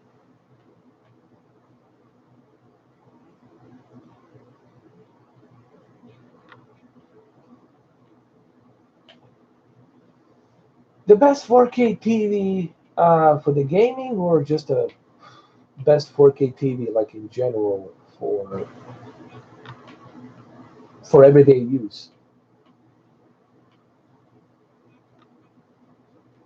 Oh, Cameron D, you're all set, man. With that With that speed, you're good to go. If I have to recommend the best 4K TV, I would probably say right now, Google Stadia USA. For you personally, I would recommend B9, OLED B9. Dude, with the B9 OLED, you get everything. You get G-Sync, G-Sync, bro, G-Sync enabled. You get an amazing processing chip to help you with gaming, and on top of that, you got yourself a beautiful, beautiful OLED contrast ratio. It's just perfect, man. Uh, Beautiful colors, just beautiful, beautiful TV. Excellent viewing angles, man. I think B9 right now, it's for the price, for $1,400, 55-inch B9. Your Google Stadia is going to look delicious on that television. Let me tell you, your Google Stadia is going to look delicious. Oh yeah, B9 is great for 4K gaming. Don't let anybody tell you different. Listen, man, people who tell you that there's this terrible input lag, they're full of caca. They're full of caca. Do you know how I know they're full of caca? Because I have QLED and I have OLED. I have both of them side by side. I see them every day. I played with them every day. And I know that they're full of caca. You're going to have a nice input lag. It's not going to be terrible the way they're describing it, but it's definitely going to be good uh, normal input lag. Dude, I haven't noticed anything, man. I've been gaming on my E8 the entire year for 12 months. I've been gaming on my E8, no issues, no problems. So B9, dude, you got HDMI 2.1, you got a G-Sync, you got an amazing picture quality, dude. For $1,400, I think that's something you don't want to miss out, man. Believe me, when you bring it home, when you bring that TV home, you're gonna keep saying to yourself, "Oh my God, why didn't I listen to Mr4K before? I should have listened to him before. This is an amazing quality. Oh my God, look the way my Stadia looks on it. Look how the Rage looks on it. Look how these games are looking on it. Oh my God!" And you're gonna see that when you bring it home.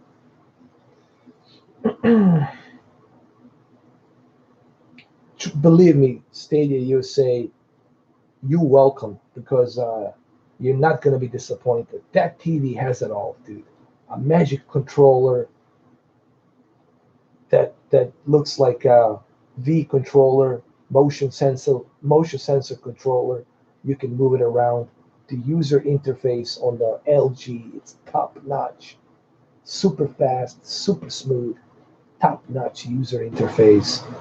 Uh, Everything is smooth and fluid. Tons of features, gazillions of features built in. HLG, HDR format, hybrid log gamma, HDR10, Dolby Vision, Technicolor. You got everything. It's a nice package deal. So B9 for that price, that's it, man. I don't know if there's anything better for that price. I mean, if there is something better for that price, I mean, wake me up.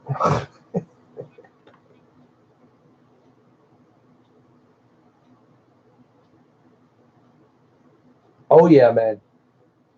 I'm really thinking about doing Assassin's Creed Odyssey or the Guild. I've been thinking about doing the Guild tomorrow for you guys. I really was thinking about maybe playing a Guild. It's an interesting survival game. and I thought it would make for a good live stream. I really been thinking about getting the Guild.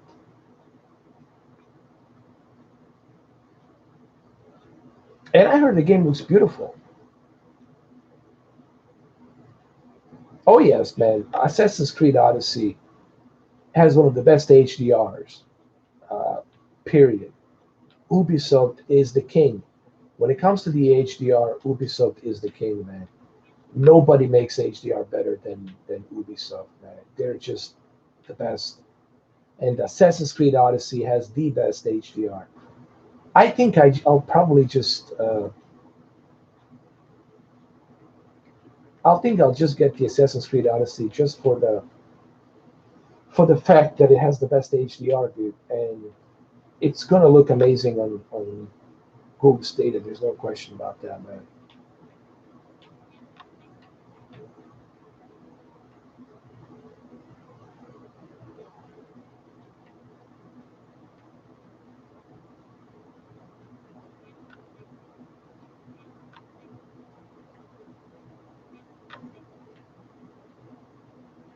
If I can get Oppo UDP 203, would I buy it? Well, I don't have to buy it because I already have it. I already got the Oppo. I got the Oppo UDP 203.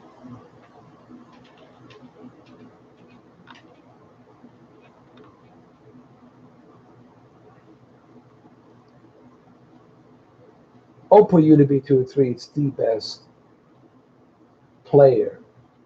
If you Let me tell you something. If you have Oppo UDP 203 and OLED TV, man, you're all set. If you have Oppo UDP 203 and you got LG B9, or if you have LG C9 or LG E8 C8 and you got that Oppo, brother, you're gonna enjoy the shit out of your 4K UHD Blu-ray movies. You're gonna enjoy the hell out of your 4K UHD Blu-ray movies, man. Hold on. Let me try something else. Let me exit out of here. I want to try something else. What do I want to try next? It would be really cool.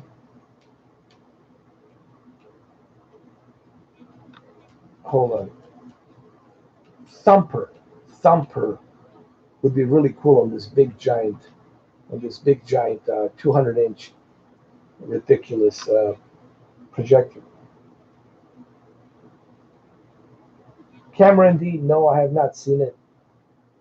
There's so many TV shows I'm missing out, dude. Lost in Space 2, I need to finish that. The Witcher, I need to finish The Witcher. Um, I finished Dracula, but the only reason I finished Dracula is because Dracula, it's only 3 episodes, but each episode is like 1 hour and a half. It's like watching 3 different movies. Uh, by the way, Dracula is awesome. If you haven't seen Dracula, dude, the guy that plays Dracula, fantastic. Should definitely get a Golden Globe nomination or something. The guy's fucking fantastic, man. His name is Clark. What's his name? He has a really strange name. It's a Danish. He's from Denmark. Man, these actors from Denmark, man, they're fucking awesome. Uh, Mad Mikkelsen's from Denmark. This other guy's from Denmark as well. Danish actors are fucking good, man. And that Danish actress, what's her name? That was in Prometheus. Let me tell you, Danish actors, fucking good. This guy's name is Claire. What's it? Claire Bang or something. Dude, it's a strange name to pronounce. It's Claire Claire Bang or something. I can't pronounce it anyway.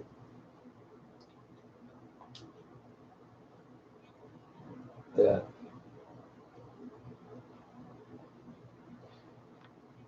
Oh, this looks bananas, dude. This looks like Tron. Tron Legacy.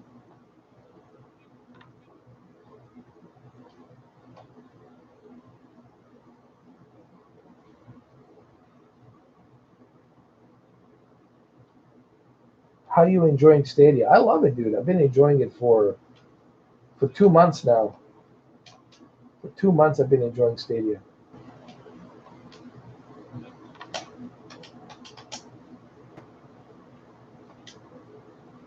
For 2 months now, I've been enjoying Stadia. Love it, man. No issues, no problems. Everything's running smooth. I have tested Stadia, dude, on everything. Seriously, tell me on what I haven't tested Stadia on. I tested it on monitors. I tested it on televisions. I live streamed. I tested it on a projector.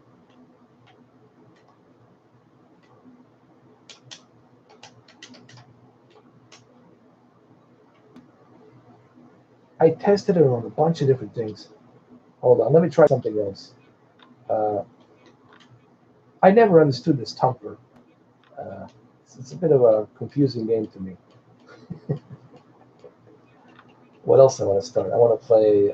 Dude, Final Fantasy looks bananas. Final Fantasy looks bananas on a projector, dude.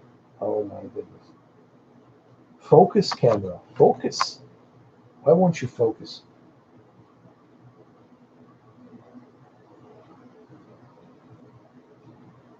Smart fridge. Yes. That's the next step. I want to test Google Stadia on Tesla. Tesla screen. Tesla car. Tesla S. You know that screen that's inside a Tesla? Touch screen on Tesla? I want to test Google Stadia on that. I want to test Google Stadia on everything. On my smartwatch, on the Apple Watch. Play Google Stadia on your Apple Watch.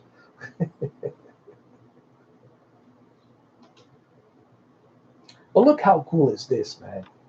That I can kick back, relax, fire up my 200-inch projector, and play all these games within seconds, within minutes.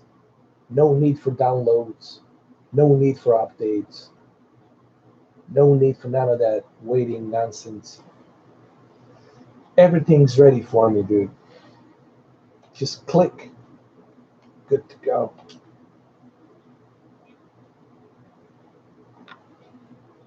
I have a new slogan for Google. The convenient way for all the ways we play.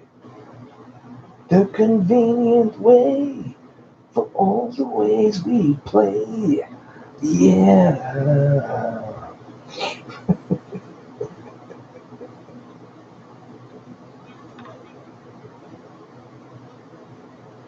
Oh, this is ridiculous, man. This is just bananas. You guys have no idea how big this thing is, man. It's ridiculous. It's like I'm playing on a billboard. No, seriously. It's like I have climbed up the billboard and I'm playing Google Stadia on the billboard, like a big giant billboard next to the stadium or something. And it's just bananas, bro.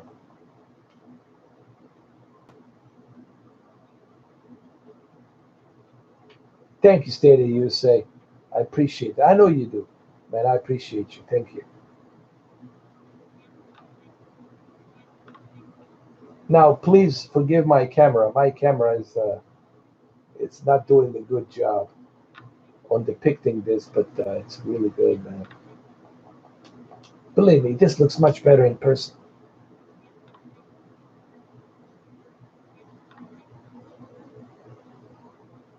Nice.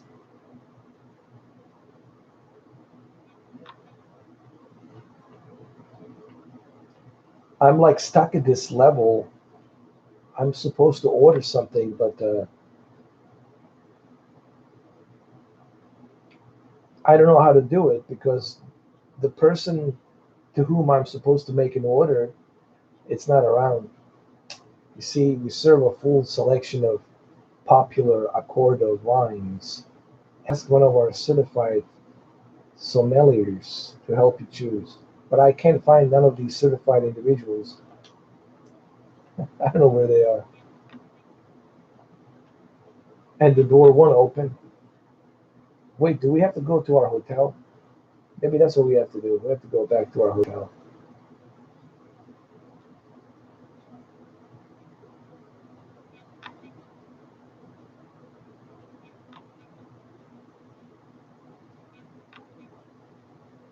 Oh yeah, this projector, definitely doesn't disappoint. It definitely doesn't disappoint.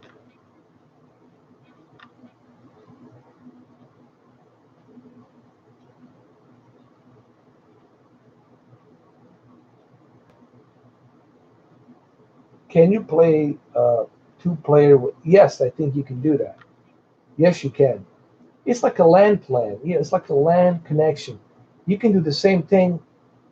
That's the cool thing about Google Stadia. You can do the same thing that we used to do with Xbox, original Xbox, 2001, original Xbox. I like to call it Bill Gates Xbox because that's what it was.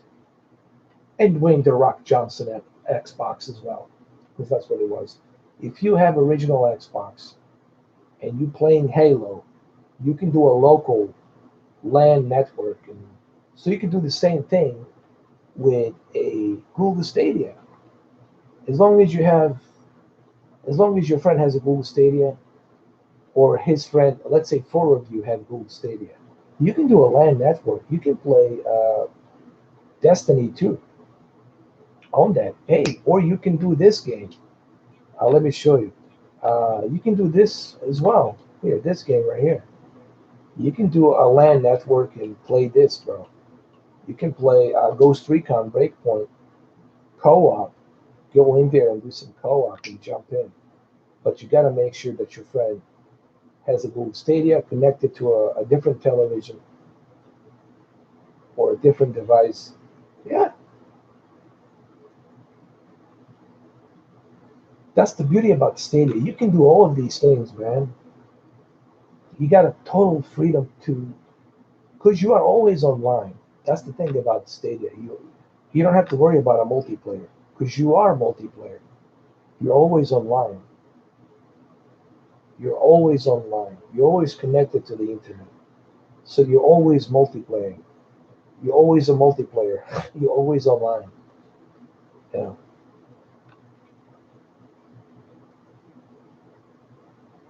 I'm pretty sure there will be another version of the controller. I'm pretty sure it's going to happen. There's no question about that. Look how quickly, dude. Look at this. How quickly I'm able to jump between one game to another game just like that. Super fast. Don't have to sign up for anything. Don't have to, click here, click there, wait for the updates, wait for the downloads, wait for this, wait for that. I don't have to wait for anything, dude. It's all taken care of for me. And it remembers exactly where I was. I climbed up to Himalayas, to the mountain. Oh my God, this is just ridiculous. Oh my God. The bright white, dude, my projector right now is just, it's beaming such a bright light. Holy shit, man. Holy crap. Damn. Look at this. Look how smooth it is, bro. There's my controller.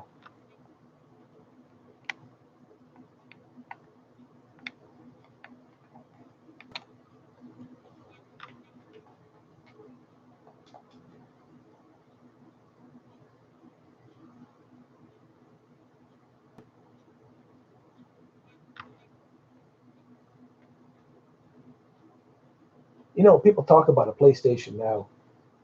Um, Look, PlayStation Now, it's good for PlayStation owners, of course, but 720p, 1080p with that ridiculous input lag that they have. Come on. Google Stadia, it's on a whole new different level. I have tried PlayStation Now. I have tried GeForce Now. Believe me when I tell you, Google Stadia, it's on a whole new different level. and it should be on a whole new different level because they're using a much more advanced technology to stream. Hold on, let's see what you guys are saying. Something I always thought. Hold on.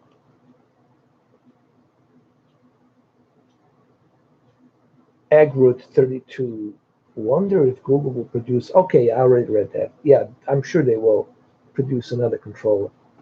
Cameron D says, do you find yourself playing more Stadia than PlayStation 4 or Xbox nowadays? Actually, I do. And here's the reason why. And I think I might have spoke about this the other day. Uh, what really appeals to me about Google Stadia is the fact that I can play it anywhere I want to play it. I don't have to drag my console with me, plug it in, plug this in, plug my external hard drive. I don't have to wait for the console to boot up. I don't have to wait for the firmware update to update the new drivers for the system. I don't have to wait for the games to be updated with the new downloads. And these new downloads are gigantic, like 10 gigabyte, 12 gigabyte. I don't have to wait. I don't have to wait for anything. And I don't have to worry about my hard drive space. I love the idea that I can quickly switch between these games. Just like Netflix switching between a movie and TV show. I love that, dude. It's like flipping channels. I love that idea, dude. To me, that's convenient. They should call it for all the convenient ways we play.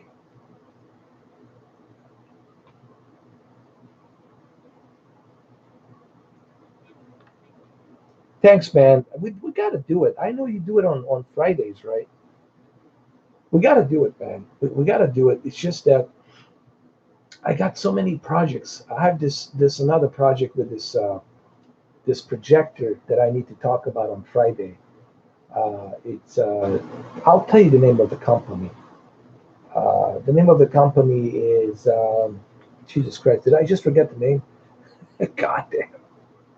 Sorry, I think I forgot the name of the company. Uh, Here, I'll tell you what the hell it is.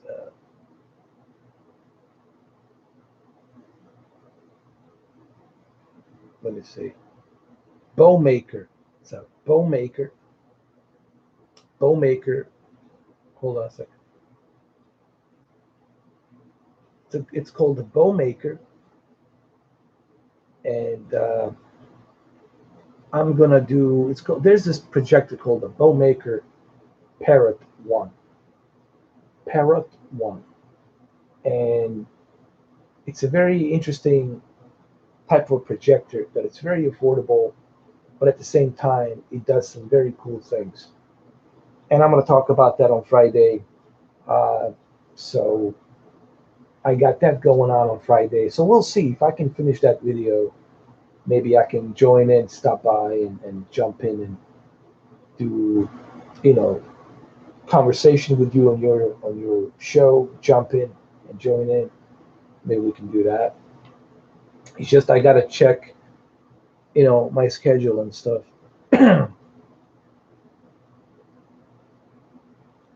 My Stadia name, it's Stadia Upscaler 1936. Stadia Upscaler 1936.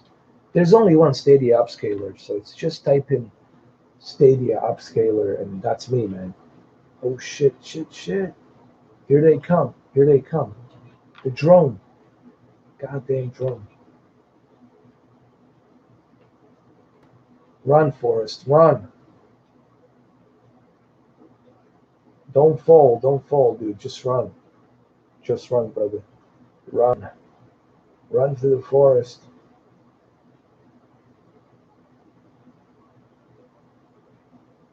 You got this, man. You got this. Don't worry. Let's do some NBA 2K. You see, I can just quickly exit and continue where I left off, go to the NBA, and boom. Just like that. Boom. Just like that. Just like that. By the way, playing NBA 2K on a big giant Projector is just bananas, man.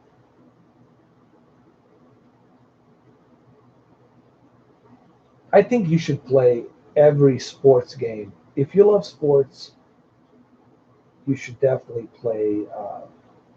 There you are. I'm going to add you right now. There you go. You're being added. I'm going to add you. Hold on. There you go. Got two Monkey King and Imam 32. All right, Imam, here we go. You're my friend. Who else we got? Monkey King. Oh, Monkey King. Accept. That's it. My friends list is growing and growing and growing and growing. Colonel, it is growing so enormously big, like a big boss army. You like Ghost Recon game? Yeah, I do. I've been playing a lot of Ghost Recon since it came out last year. Love it. Assassin's Creed Odyssey is great too. It's just I need to find time to play that. My problem is the time, and sometimes trying to find the time to play. You know, the one game I'm really interested in it's Guilt. Gilt. Guilt. It's like a Silent Hill, but for the think of it like a Nintendo version of Silent Hill. Okay, and I want to try that game. I really want to. I want to try that game.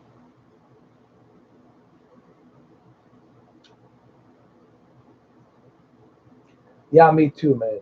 I want to do Guild.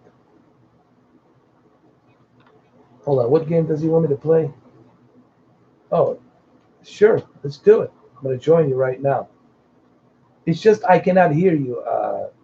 I won't be able to hear you, Imam. But yeah, we can play here. It's just I won't be able to hear you because. Oh, there we go. Perfect. I'm in your locker room, dude. Hell yeah. Check that out. I'm in Imam 32 locker room, man. This is awesome.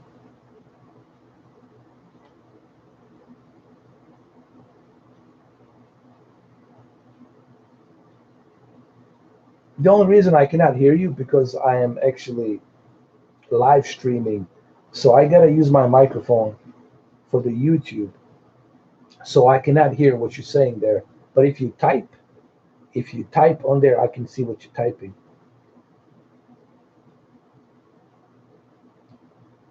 Because my microphone is currently being used on YouTube, so I'm using this microphone for YouTube.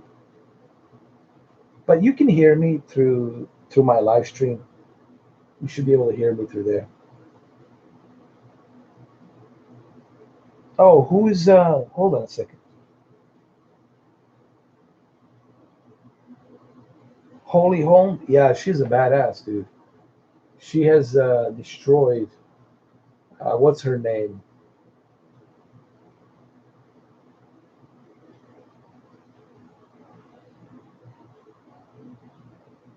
But what about the McGregor? That's what I want to find out. That Prapa 12 boy. I want to see that Prapa 12. The chick from the Fast and the Furious, yeah. What happened to her, dude? Oh, the main fight hasn't happened. That's right. 3 hours difference. It's gonna happen at 1 o'clock because Las Vegas Pacific time, 3 hours difference. I think it's 1 o'clock, right?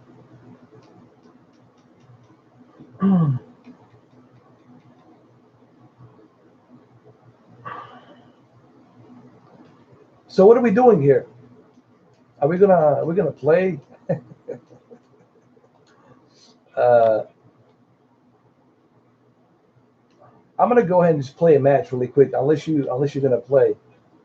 Uh, let's do just a quick match. Let's do it, man. Let's do like a quick match. Me and you, like let's just go me and you versus. Oh, how you start a game? Just press T to start. Oh, oh, this is for me to talk. Oh, you can hear me if I hold this, right? Can you hear me? Dude, you can hear me now. Oh, press, oh, I got you. Here we go. Oh, counter fight after Holy Home. Cool. Dude, this looks so bananas, man. This is crazy. Look at this. Look at the quality, man. You guys cannot see it because my camera is taking the dump. But the quality of my projector right now is just like, damn. Remember, you see a bunch of exposure on a camera because I'm using a piss poor camera. You see a lot of exposure, but man, this looks,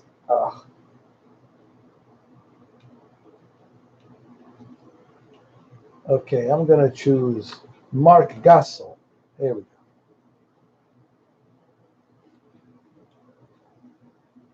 Oh yeah, this is upscale to 4K. Yeah, yeah. It's not a real 4K, but it's a shifter. It's a DLP wheel that it's rotating, it's shifting. It's using a shifter. So it's shifting and scaling every and each pixel to fit 8.3 million pixels. So it's shifting the color wheel, the DLP wheel, the digital light projector wheel. Oh, but this looks great. This looks bananas, man. Coconuts, bananas, mangoes, watermelons. Oh, you name it, man. It's gonna be good. Let's see how terrible I am at this game. Damn, this is so cool, man. Weird. Oh shit, nice, man. With your Dolby, nice. No, I'm just using my Sony. What you call it? My Sony soundbar. Come on, upscaler, upscaler.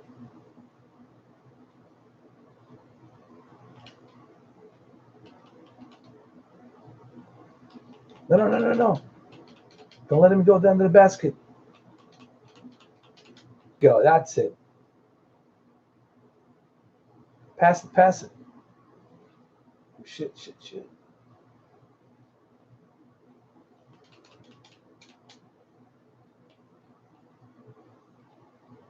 My guy looks like a Vlade Divac. He looks like a Sasquatch Vlade Divac. There we go. That's it. I'll pass it to you, Imam. Where you at? Where you at, Imam? Imam, Imam. Here, here. Hold on. Oh, Lord. What's wrong with you, Vlade Divac? I'm going to call him Vlade Divac.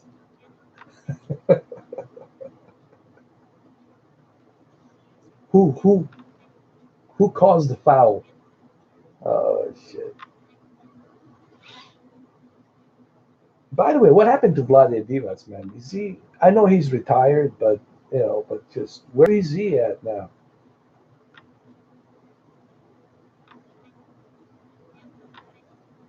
Tony Kukoc, what happened to him?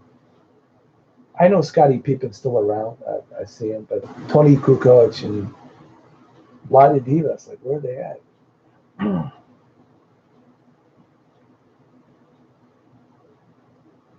Want to play another game? I don't think I'll be able to do it because I gotta wake up. I gotta wake up early. I got some stuff I have to take care of in the morning.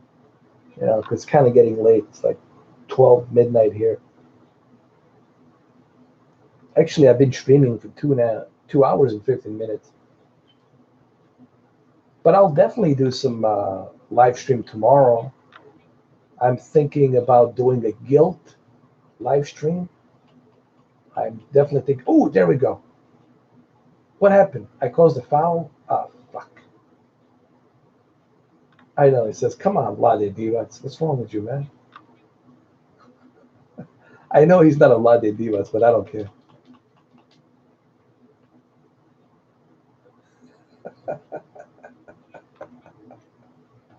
Pass the ball. Pass the ball. I'm right here. There you go. Do it, Imam. Do it. Do it. Shit. NBA Jam was freaking amazing, man. I played NBA Jam on Sega Saturn. Dude, I played the hell out of NBA Jam on Sega Saturn. Oh, man, that shit was good. But listen, playing games, playing sports games on pass it, dude. I'm right here. Pass the ball. What are you doing? Lowry. Oh my God.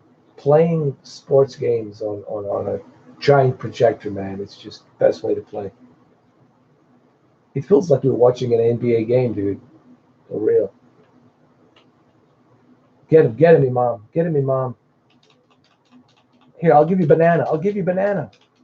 Oh shit, I failed. I failed to give him a banana. I couldn't block that shot. Arcade. Oh yeah, dude. I used to go to arcades in the 90s. I played a Terminator game, Terminator 2, 1992. There was an arcade. There was this like mall I used to go to, and they had this like arcade place that I used to go to back in the 1992, and a long time ago. Here we go. Pass the ball. Do it. There you go. Ah, fuck. And I played a bunch of games. I played the Outrun. Played a bunch of shoot 'em up type of games with a light gun.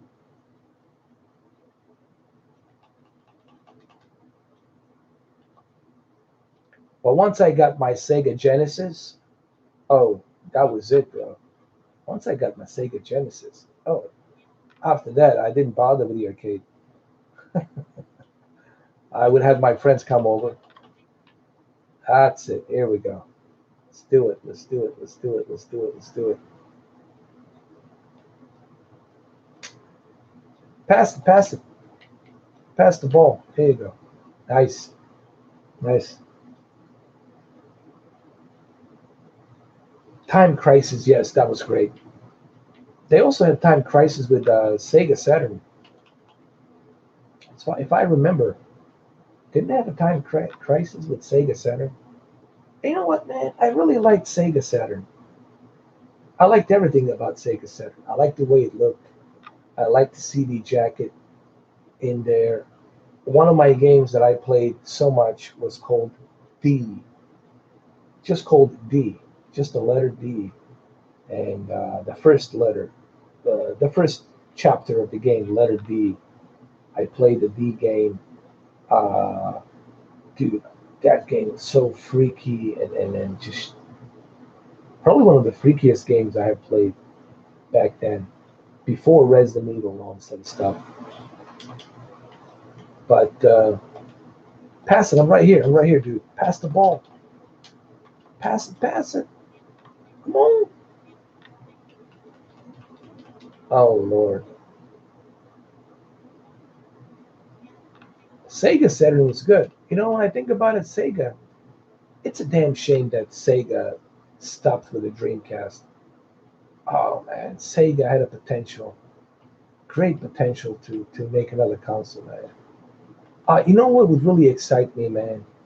What would really make me freaking happy? Okay, I'm gonna cuss right now. You know what would really make me fucking happy? What would make me real fucking happy would be another Sega console. I want to see another Sega console, man. Dude, another Sega game, another Sega console. Fuck yeah. Dude, Sega, bring that Sega console. I want Sega. Tired of PlayStation and Xbox crap. Bring the Sega back. Dude, Sega, I don't think Sega realized how many fans They have, I don't think they realized that they didn't have to quit. They could have easily competed with PlayStation 2. Dreamcast was fucking awesome. Ah, man.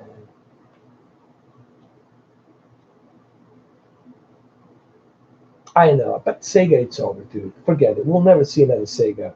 Rest in peace. We'll never see another Sega console, dude. It's not gonna happen. It's not gonna happen, dude. We're never gonna see another Sega game. I mean, Sega console. We'll see a Sega game, but we'll not see a Sega console. Come on, Imam. We're right here, right here, right here. I got it, I got it.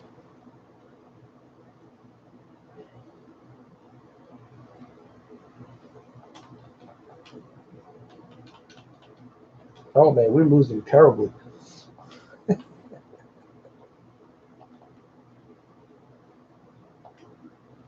There we go. Oh, get in. Oh, Jesus. Just wouldn't get in. That's what she said.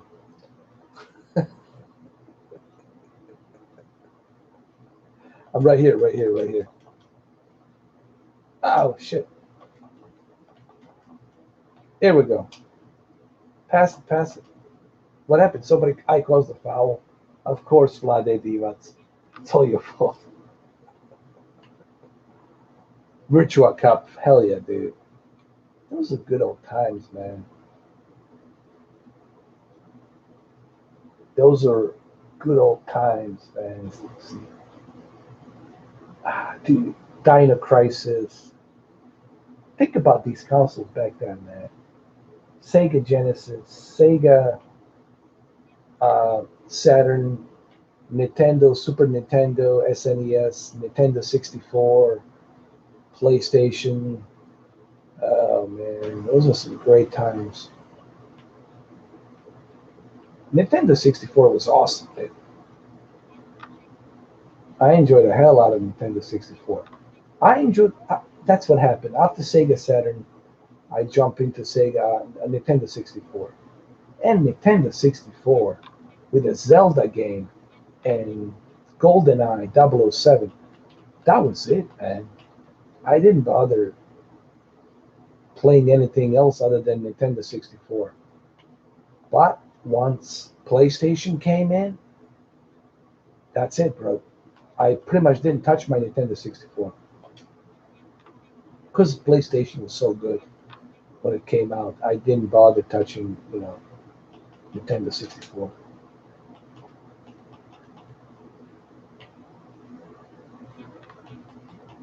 Ooh, banana. Almost got the banana. There you go. Got it. Go for the three. Hell yeah.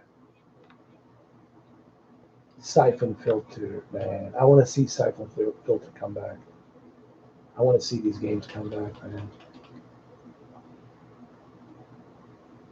But you know what? The Phil Harrison is from our generation. He played all those games. He grew up with all those games, so he pretty much understands, the gaming mentality because he lived through that era, of these types of games. I mean, he's a gamer. Don't get me wrong. Phil Harrison is a gamer, but I think he's not a gamer to the extent that Phil Harrison is. I think Phil Harrison is legitimately like a hardcore gamer, dude. Yes, of course, he's married, he's got family, but he says whenever he's got time, he's always playing, dude.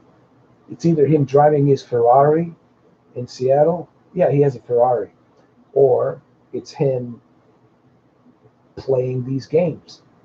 Or if he's traveling to, let's say, Japan or Asia or Europe or somewhere else, he always plays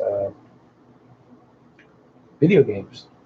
How does he play? Well, he has an xCloud, so he plays on the xCloud with a dedicated server, like a super good dedicated Phil Spencer server. So I'm right here. Here we go. Right here, dude. Pass it.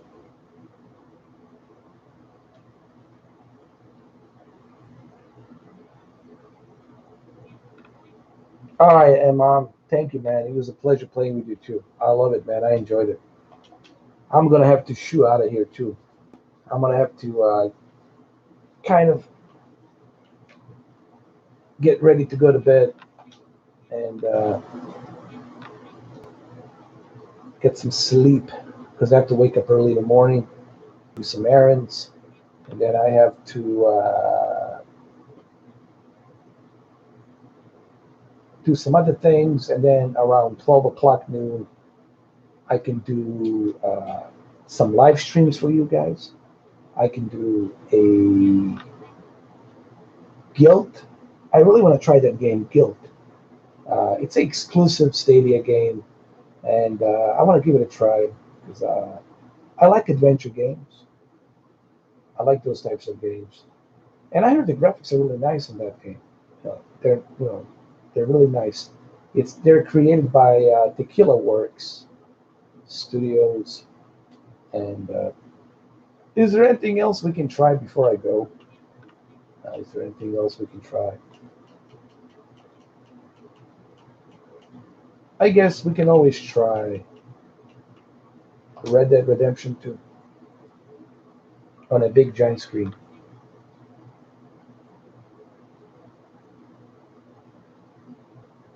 Hey, what's up, Xavier? How you doing? No, you good, man. Imam, you were good. You're not trash, man. Don't say that. You were passing the ball, and we made a couple of shots here and there. It's pretty good. Good teamwork. The problem is our team was making too many fouls. But you did pretty good, bro. You did pretty good. You're not trash. You did pretty good, bro. I'm trash. I sucked at it. I couldn't block the shots.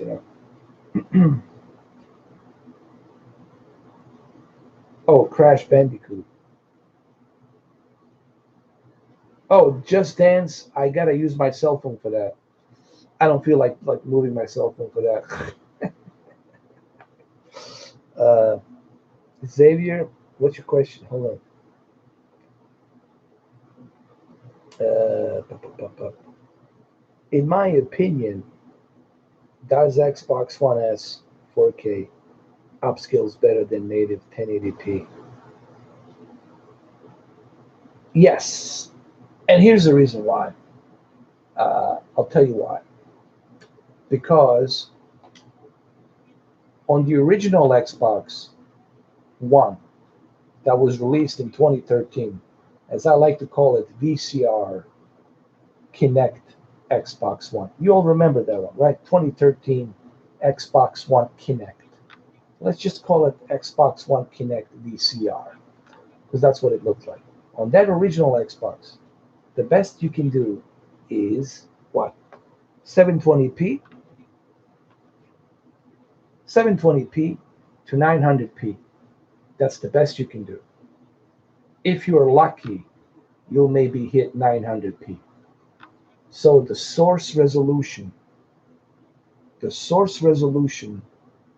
of the Xbox One 2013 first generation was terrible. It looked terrible. Okay. Now, Xbox One S, you are getting HDR, UHD color, high dynamic range. So right there with a high dynamic range, you are getting your game look hell of a lot better.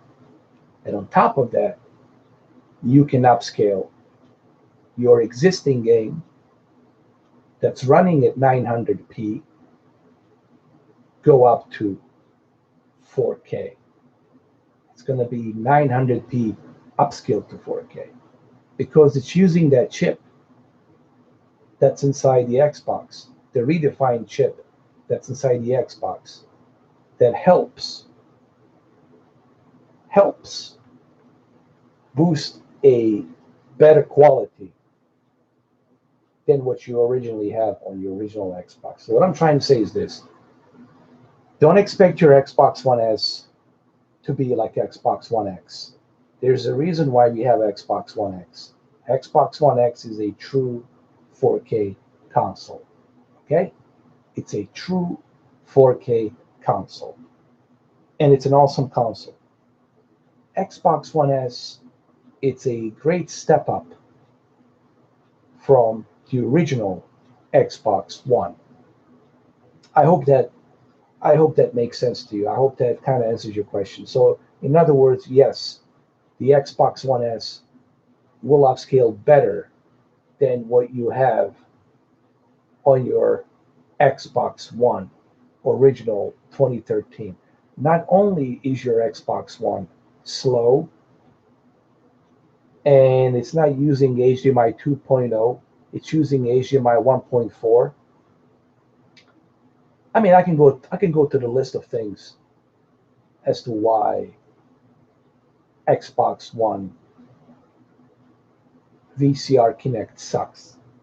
So yes, Xbox One is definitely going to do a better job, but don't expect the graphics to be better. The graphics will not be better on the Xbox One S. Okay, if you want the graphics to look better, you got to go with the Xbox One X. Why? Because you got 6 teraflops, and on top of 6 teraflops, you got HDMI 2.0 high speed, and you got 4K resolution with high dynamic range. I hope that explains it to some extent.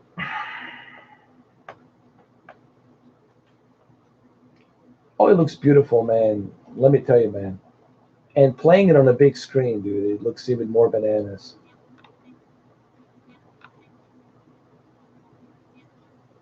And it's hard to see that through a camera, man. You know, my camera here obviously has a lot of bloom because of exposure, because my projector, it's emitting a lot of light. The light that's being emitted from my projector, it's giving the camera lens the exposure, and that exposure, it's making that bloom, that bloom, that vibrant white light bloom. You know, what is he doing here? What are you doing, Chief? You all right?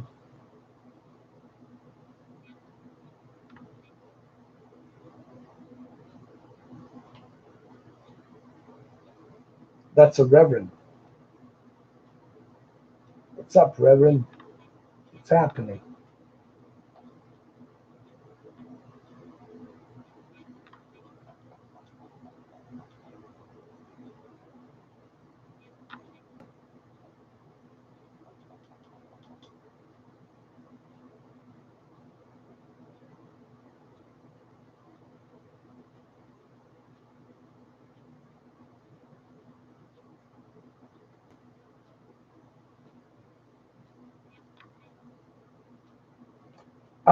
It will be 120 hertz, but it's not going to be a true 120 hertz because your game it's locked at 60 FPS.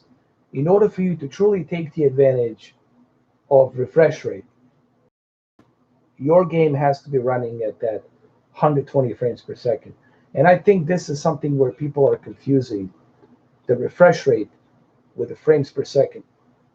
In order for your game to take the advantage of 144 hertz or 240 hertz, your game will be able to reach that frames per second.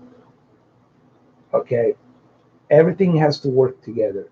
So if you want your game 1080p 60 to take the advantage of 120 hertz, your game has to be running at 120 hertz, 120 frames per second.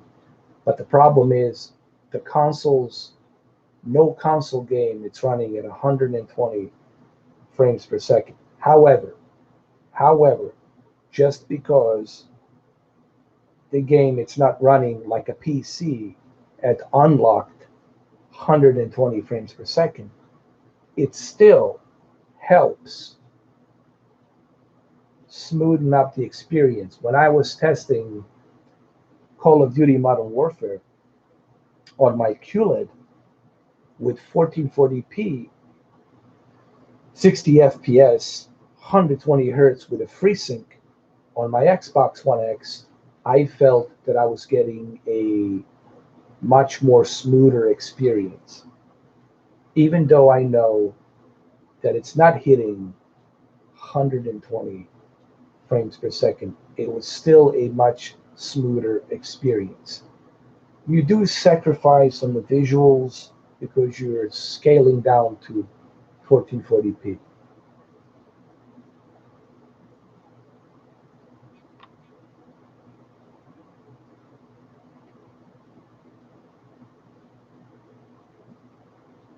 Oh yeah, it will be 60 FPS. Upscaling something, you're just scaling the resolution. The frames will still be the same. Remember, you're not outputting a native source. So remember, you're just doubling the images to scale them to go up to, you're doubling, basically what you're doing is this, in a layman terms. Uh, okay, let's say this for example. You want to, let's say you have a very low quality newspaper with a very low quality printer typed letters on it, right? And it's a very low quality printed typing on the newspaper. So that's your source. What you have typed, the letters on the newspaper, that's the source that you got, whatever that source is. Now, if you use a magnifying glass that's times 4 or times 8, and you use that magnifying glass on that letter, that's what the upscaling does. That's what it basically does. So yes, in other words, 60 FPS, it's still going to be 60 FPS. Doesn't matter if it's upscaled or not. You're still getting 60 FPS. But people need to remember one thing. There's a huge difference. There's a dramatic difference between a native source running at that resolution and then something being upscaled.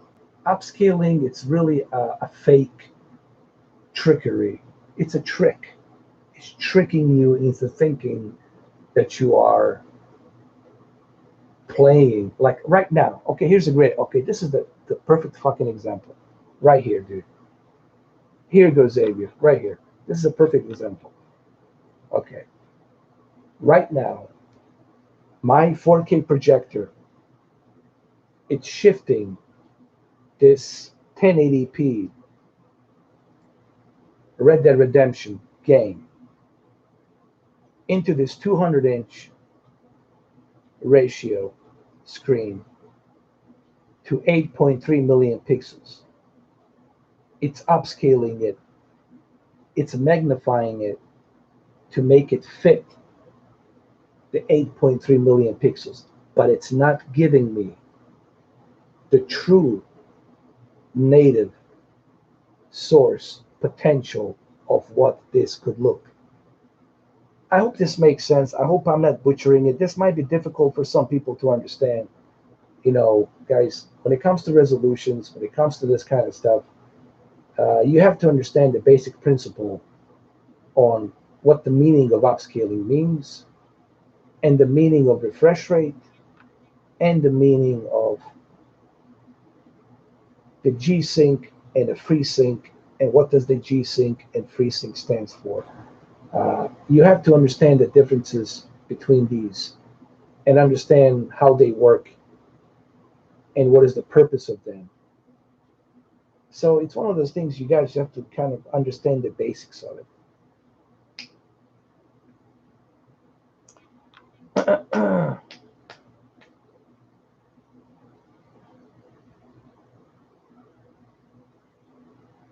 Would I rather play 1080p 120? Yes, I have played 120 frames per second on my PC with 240 hertz monitor. I have played. I have a video on it. I have played not God of War, Gears of War, Gears of War 5. I played In September, I played Gears 5.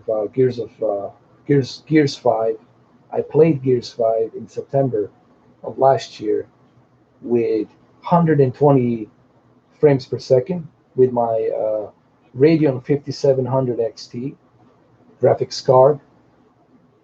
I have achieved 120 frames per second on the multiplayer, and I was playing it on 144 hertz, 3840 by 1080 ultra widescreen, 50-inch monitor, which is the ultra wide 32 by 9 ratio. And I was pulling 120 frames per second. So, of course, 144 hertz with a FreeSync will give me zero tearing and will give me a much smoother experience when you are achieving 120 frames per second, consistent 120 frames per second. But that's only something you can do on a PC. And guys, this is the reason why they're creating monitors strictly to be used for PC with a display port. Okay? That's why we have monitors. And that's why monitors should be only used for the PC with a display port. There's nothing better than DisplayPort. Forget HDMI 2.1. DisplayPort is still the best bandwidth that you can have.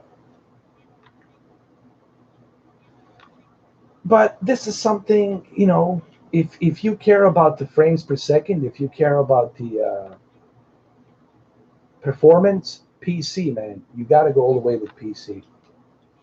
That's where it's at, guys. PC is the way to go. Consoles, okay, PlayStation 5 is coming out. Xbox Series X is coming out.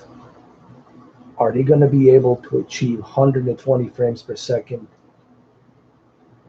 Well, with the power that they have from the AMD, that's equal to 5700 XT, Navi GPU, 7 nanometer Navi GPU, they should be able, even with 8.9 teraflops, 9 teraflops, 9.4 teraflops. The card that I have, the 50th anniversary edition, I have 10.4 teraflops on that single GPU from AMD. I'm not kidding. That 50th anniversary edition, the one that Lisa Su put her signature on with a gold-plated edition, that's 10.4 teraflops, my friend.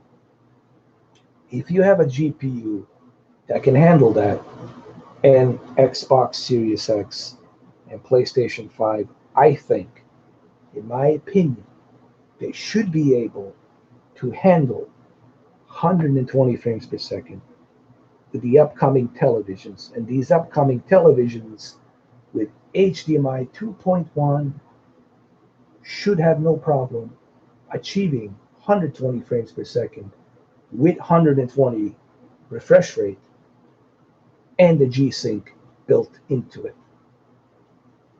or FreeSync. I'm sure Samsung will do FreeSync, or LG will do G-Sync, or vice versa.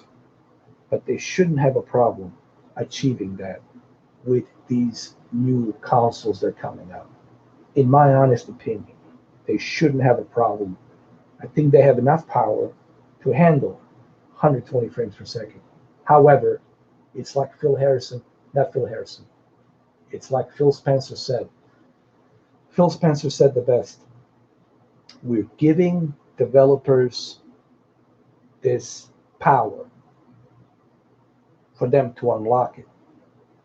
How they harness that power and how they use it, it will depend on developers. So in other words, what Phil Spencer was saying, we have enough power on our console. It's up to the developers to choose how they use that power to run their game on their console. Hey, what happened, dude? Hold on. Do you see yourself getting a RTX 380 Ti, and would you expect to play games at 420 hertz easily? I don't know, honestly, Cameron D. I'm gonna wait and see. But whatever my next graphics card is going to be, it will be water cooled for sure. It will be water cooled graphics card. I'm gonna wait and see what Nvidia is gonna release in the future and what the aftermarket. I like the aftermarket, Cameron D. I like those aftermarket cards from Gigabit, from uh, Asus, from EVGA. I like those aftermarket cards. So I'm going to wait till 2021 to see what the aftermarket is. Because if I do get the 3000 series card, it will be water cooled. Guys, I'm done with the fans, with the air. Everything on my PC is going to be liquid cooled. Trust me, liquid cooled all the way. Liquid cooled will definitely give you the ability to overclock, keep it cool. And of course, as you all know, my hard drives are all solid state. You will never find in my PC a hard drive that's not solid state. I have dual solid state hard drives from Samsung. Pretty good. So liquid cooled, water force, 100%. Even Jay-Z, 2 cents, says water cooling is the best way to go, dude. And he's right. Jay-Z, 2 cents, is right. Water cooling is the best way to go. If you want to be kicking that 4K, 4K 60 FPS or 4K 120 FPS, dude, you need a dual water cooled card for sure in SLI mode. But I think 3000 version of 3080 Ti water cooled should be able to handle at ease 4K 120 frames per second without any problem.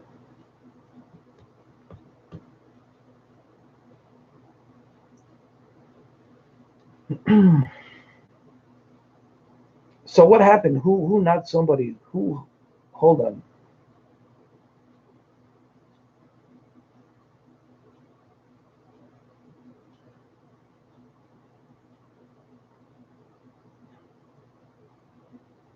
I told you the Connor's gonna win. I told you guys the Connor's gonna win. I knew that Cowboy stands no chance to Connor. That's why I wasn't so excited. I really wasn't excited about this fight. Dude, I'm only excited for one fight. And I said this to everybody. I want to see Khabib versus Tony Ferguson. Tony Ferguson versus Khabib.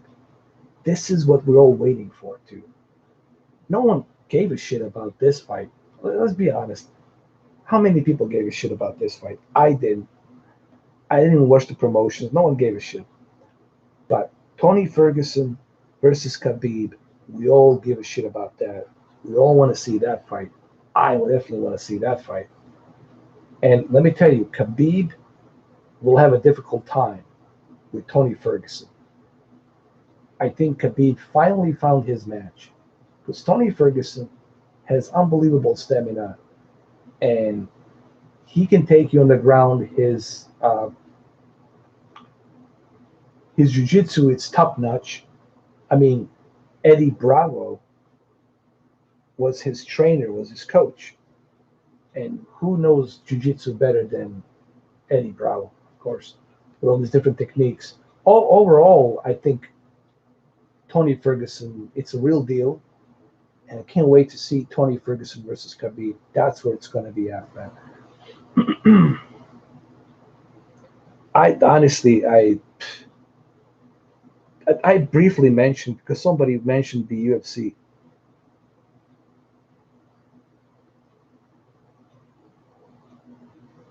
No, the Dolby Vision, it's only for the movies. Certain apps like Amazon and I think it's Amazon, Netflix, and Vudu. But Dolby Vision, it's limited right now, meaning you cannot watch a Dolby Vision 4K disc on your Xbox One X. So that kind of sucks. So it's really only limited to applications. You can only use Dolby Vision on applications, that's all. Yes, they do.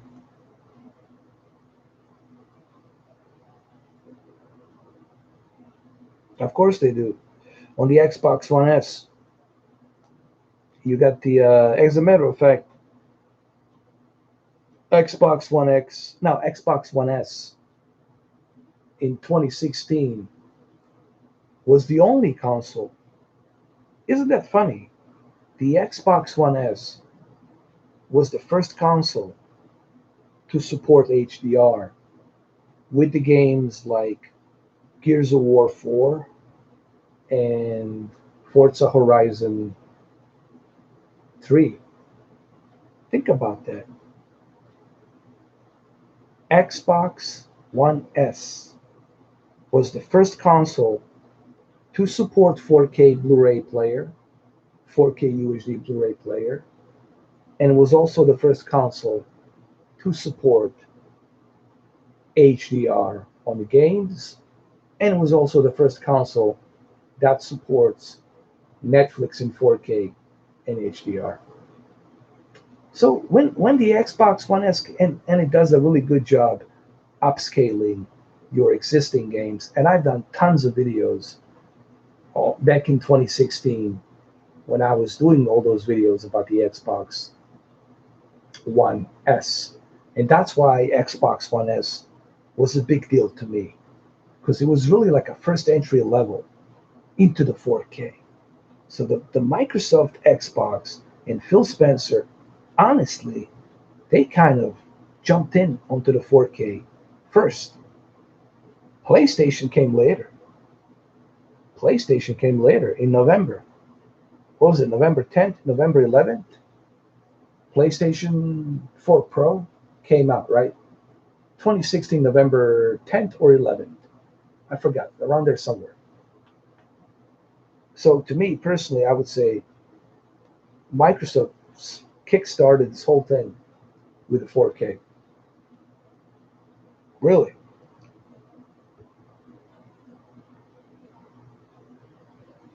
Yeah. All right. 8K TVs are coming in 2020. For movies at 8K is useless, but it will be a big thing for 8K gaming. I don't know. I mean, I think we still got a long way to go till 8K, dude. 8K, it's still. I mean, look at us. We haven't even touched the surface on the 4K. We're still in the. We still have broadcasts. We have television broadcasts. They're broadcasting in 720p. I was watching. The LSU. Uh, they won the championship. The LSU. I was watching in 720p. 720p. I was like, come on, 720p upscale to 4K. It's ridiculous. And it's sad that we still have these broadcast television channels. These are gigantic corporations. They can't afford to give us a 4K broadcast. It's pretty sad, man. It's 2020. Now is the time for the broadcast companies, television companies, to start broadcasting in 4K. I mean, Jesus H. Christ. I laugh my ass off when I see 720p, or even worse, on ESPN2, 1080 interlace. I kid you not. Sometimes the ESPN2 will broadcast a game in interlace, 1080 interlace, not even 1080 full 1080p, but 1080 interlace. It's either 720p, which is okay, or 1080i interlace, which is even worse. All right, guys, I got to get going. I got to get up in the morning. Thank you all for stopping by. It was a lot of fun. 3 hours of this. There you have it. Dude, I put up a bunch of content for you guys to watch. There's tons of videos for you to enjoy. Enjoy it. Watch it. I'll see you guys tomorrow. Cheers. Have a good one, though. I gotta go. It's time. It's almost 1 o'clock. Thank you, guys. Good questions. Good stuff. See you tomorrow. Cheers. And all that good stuff.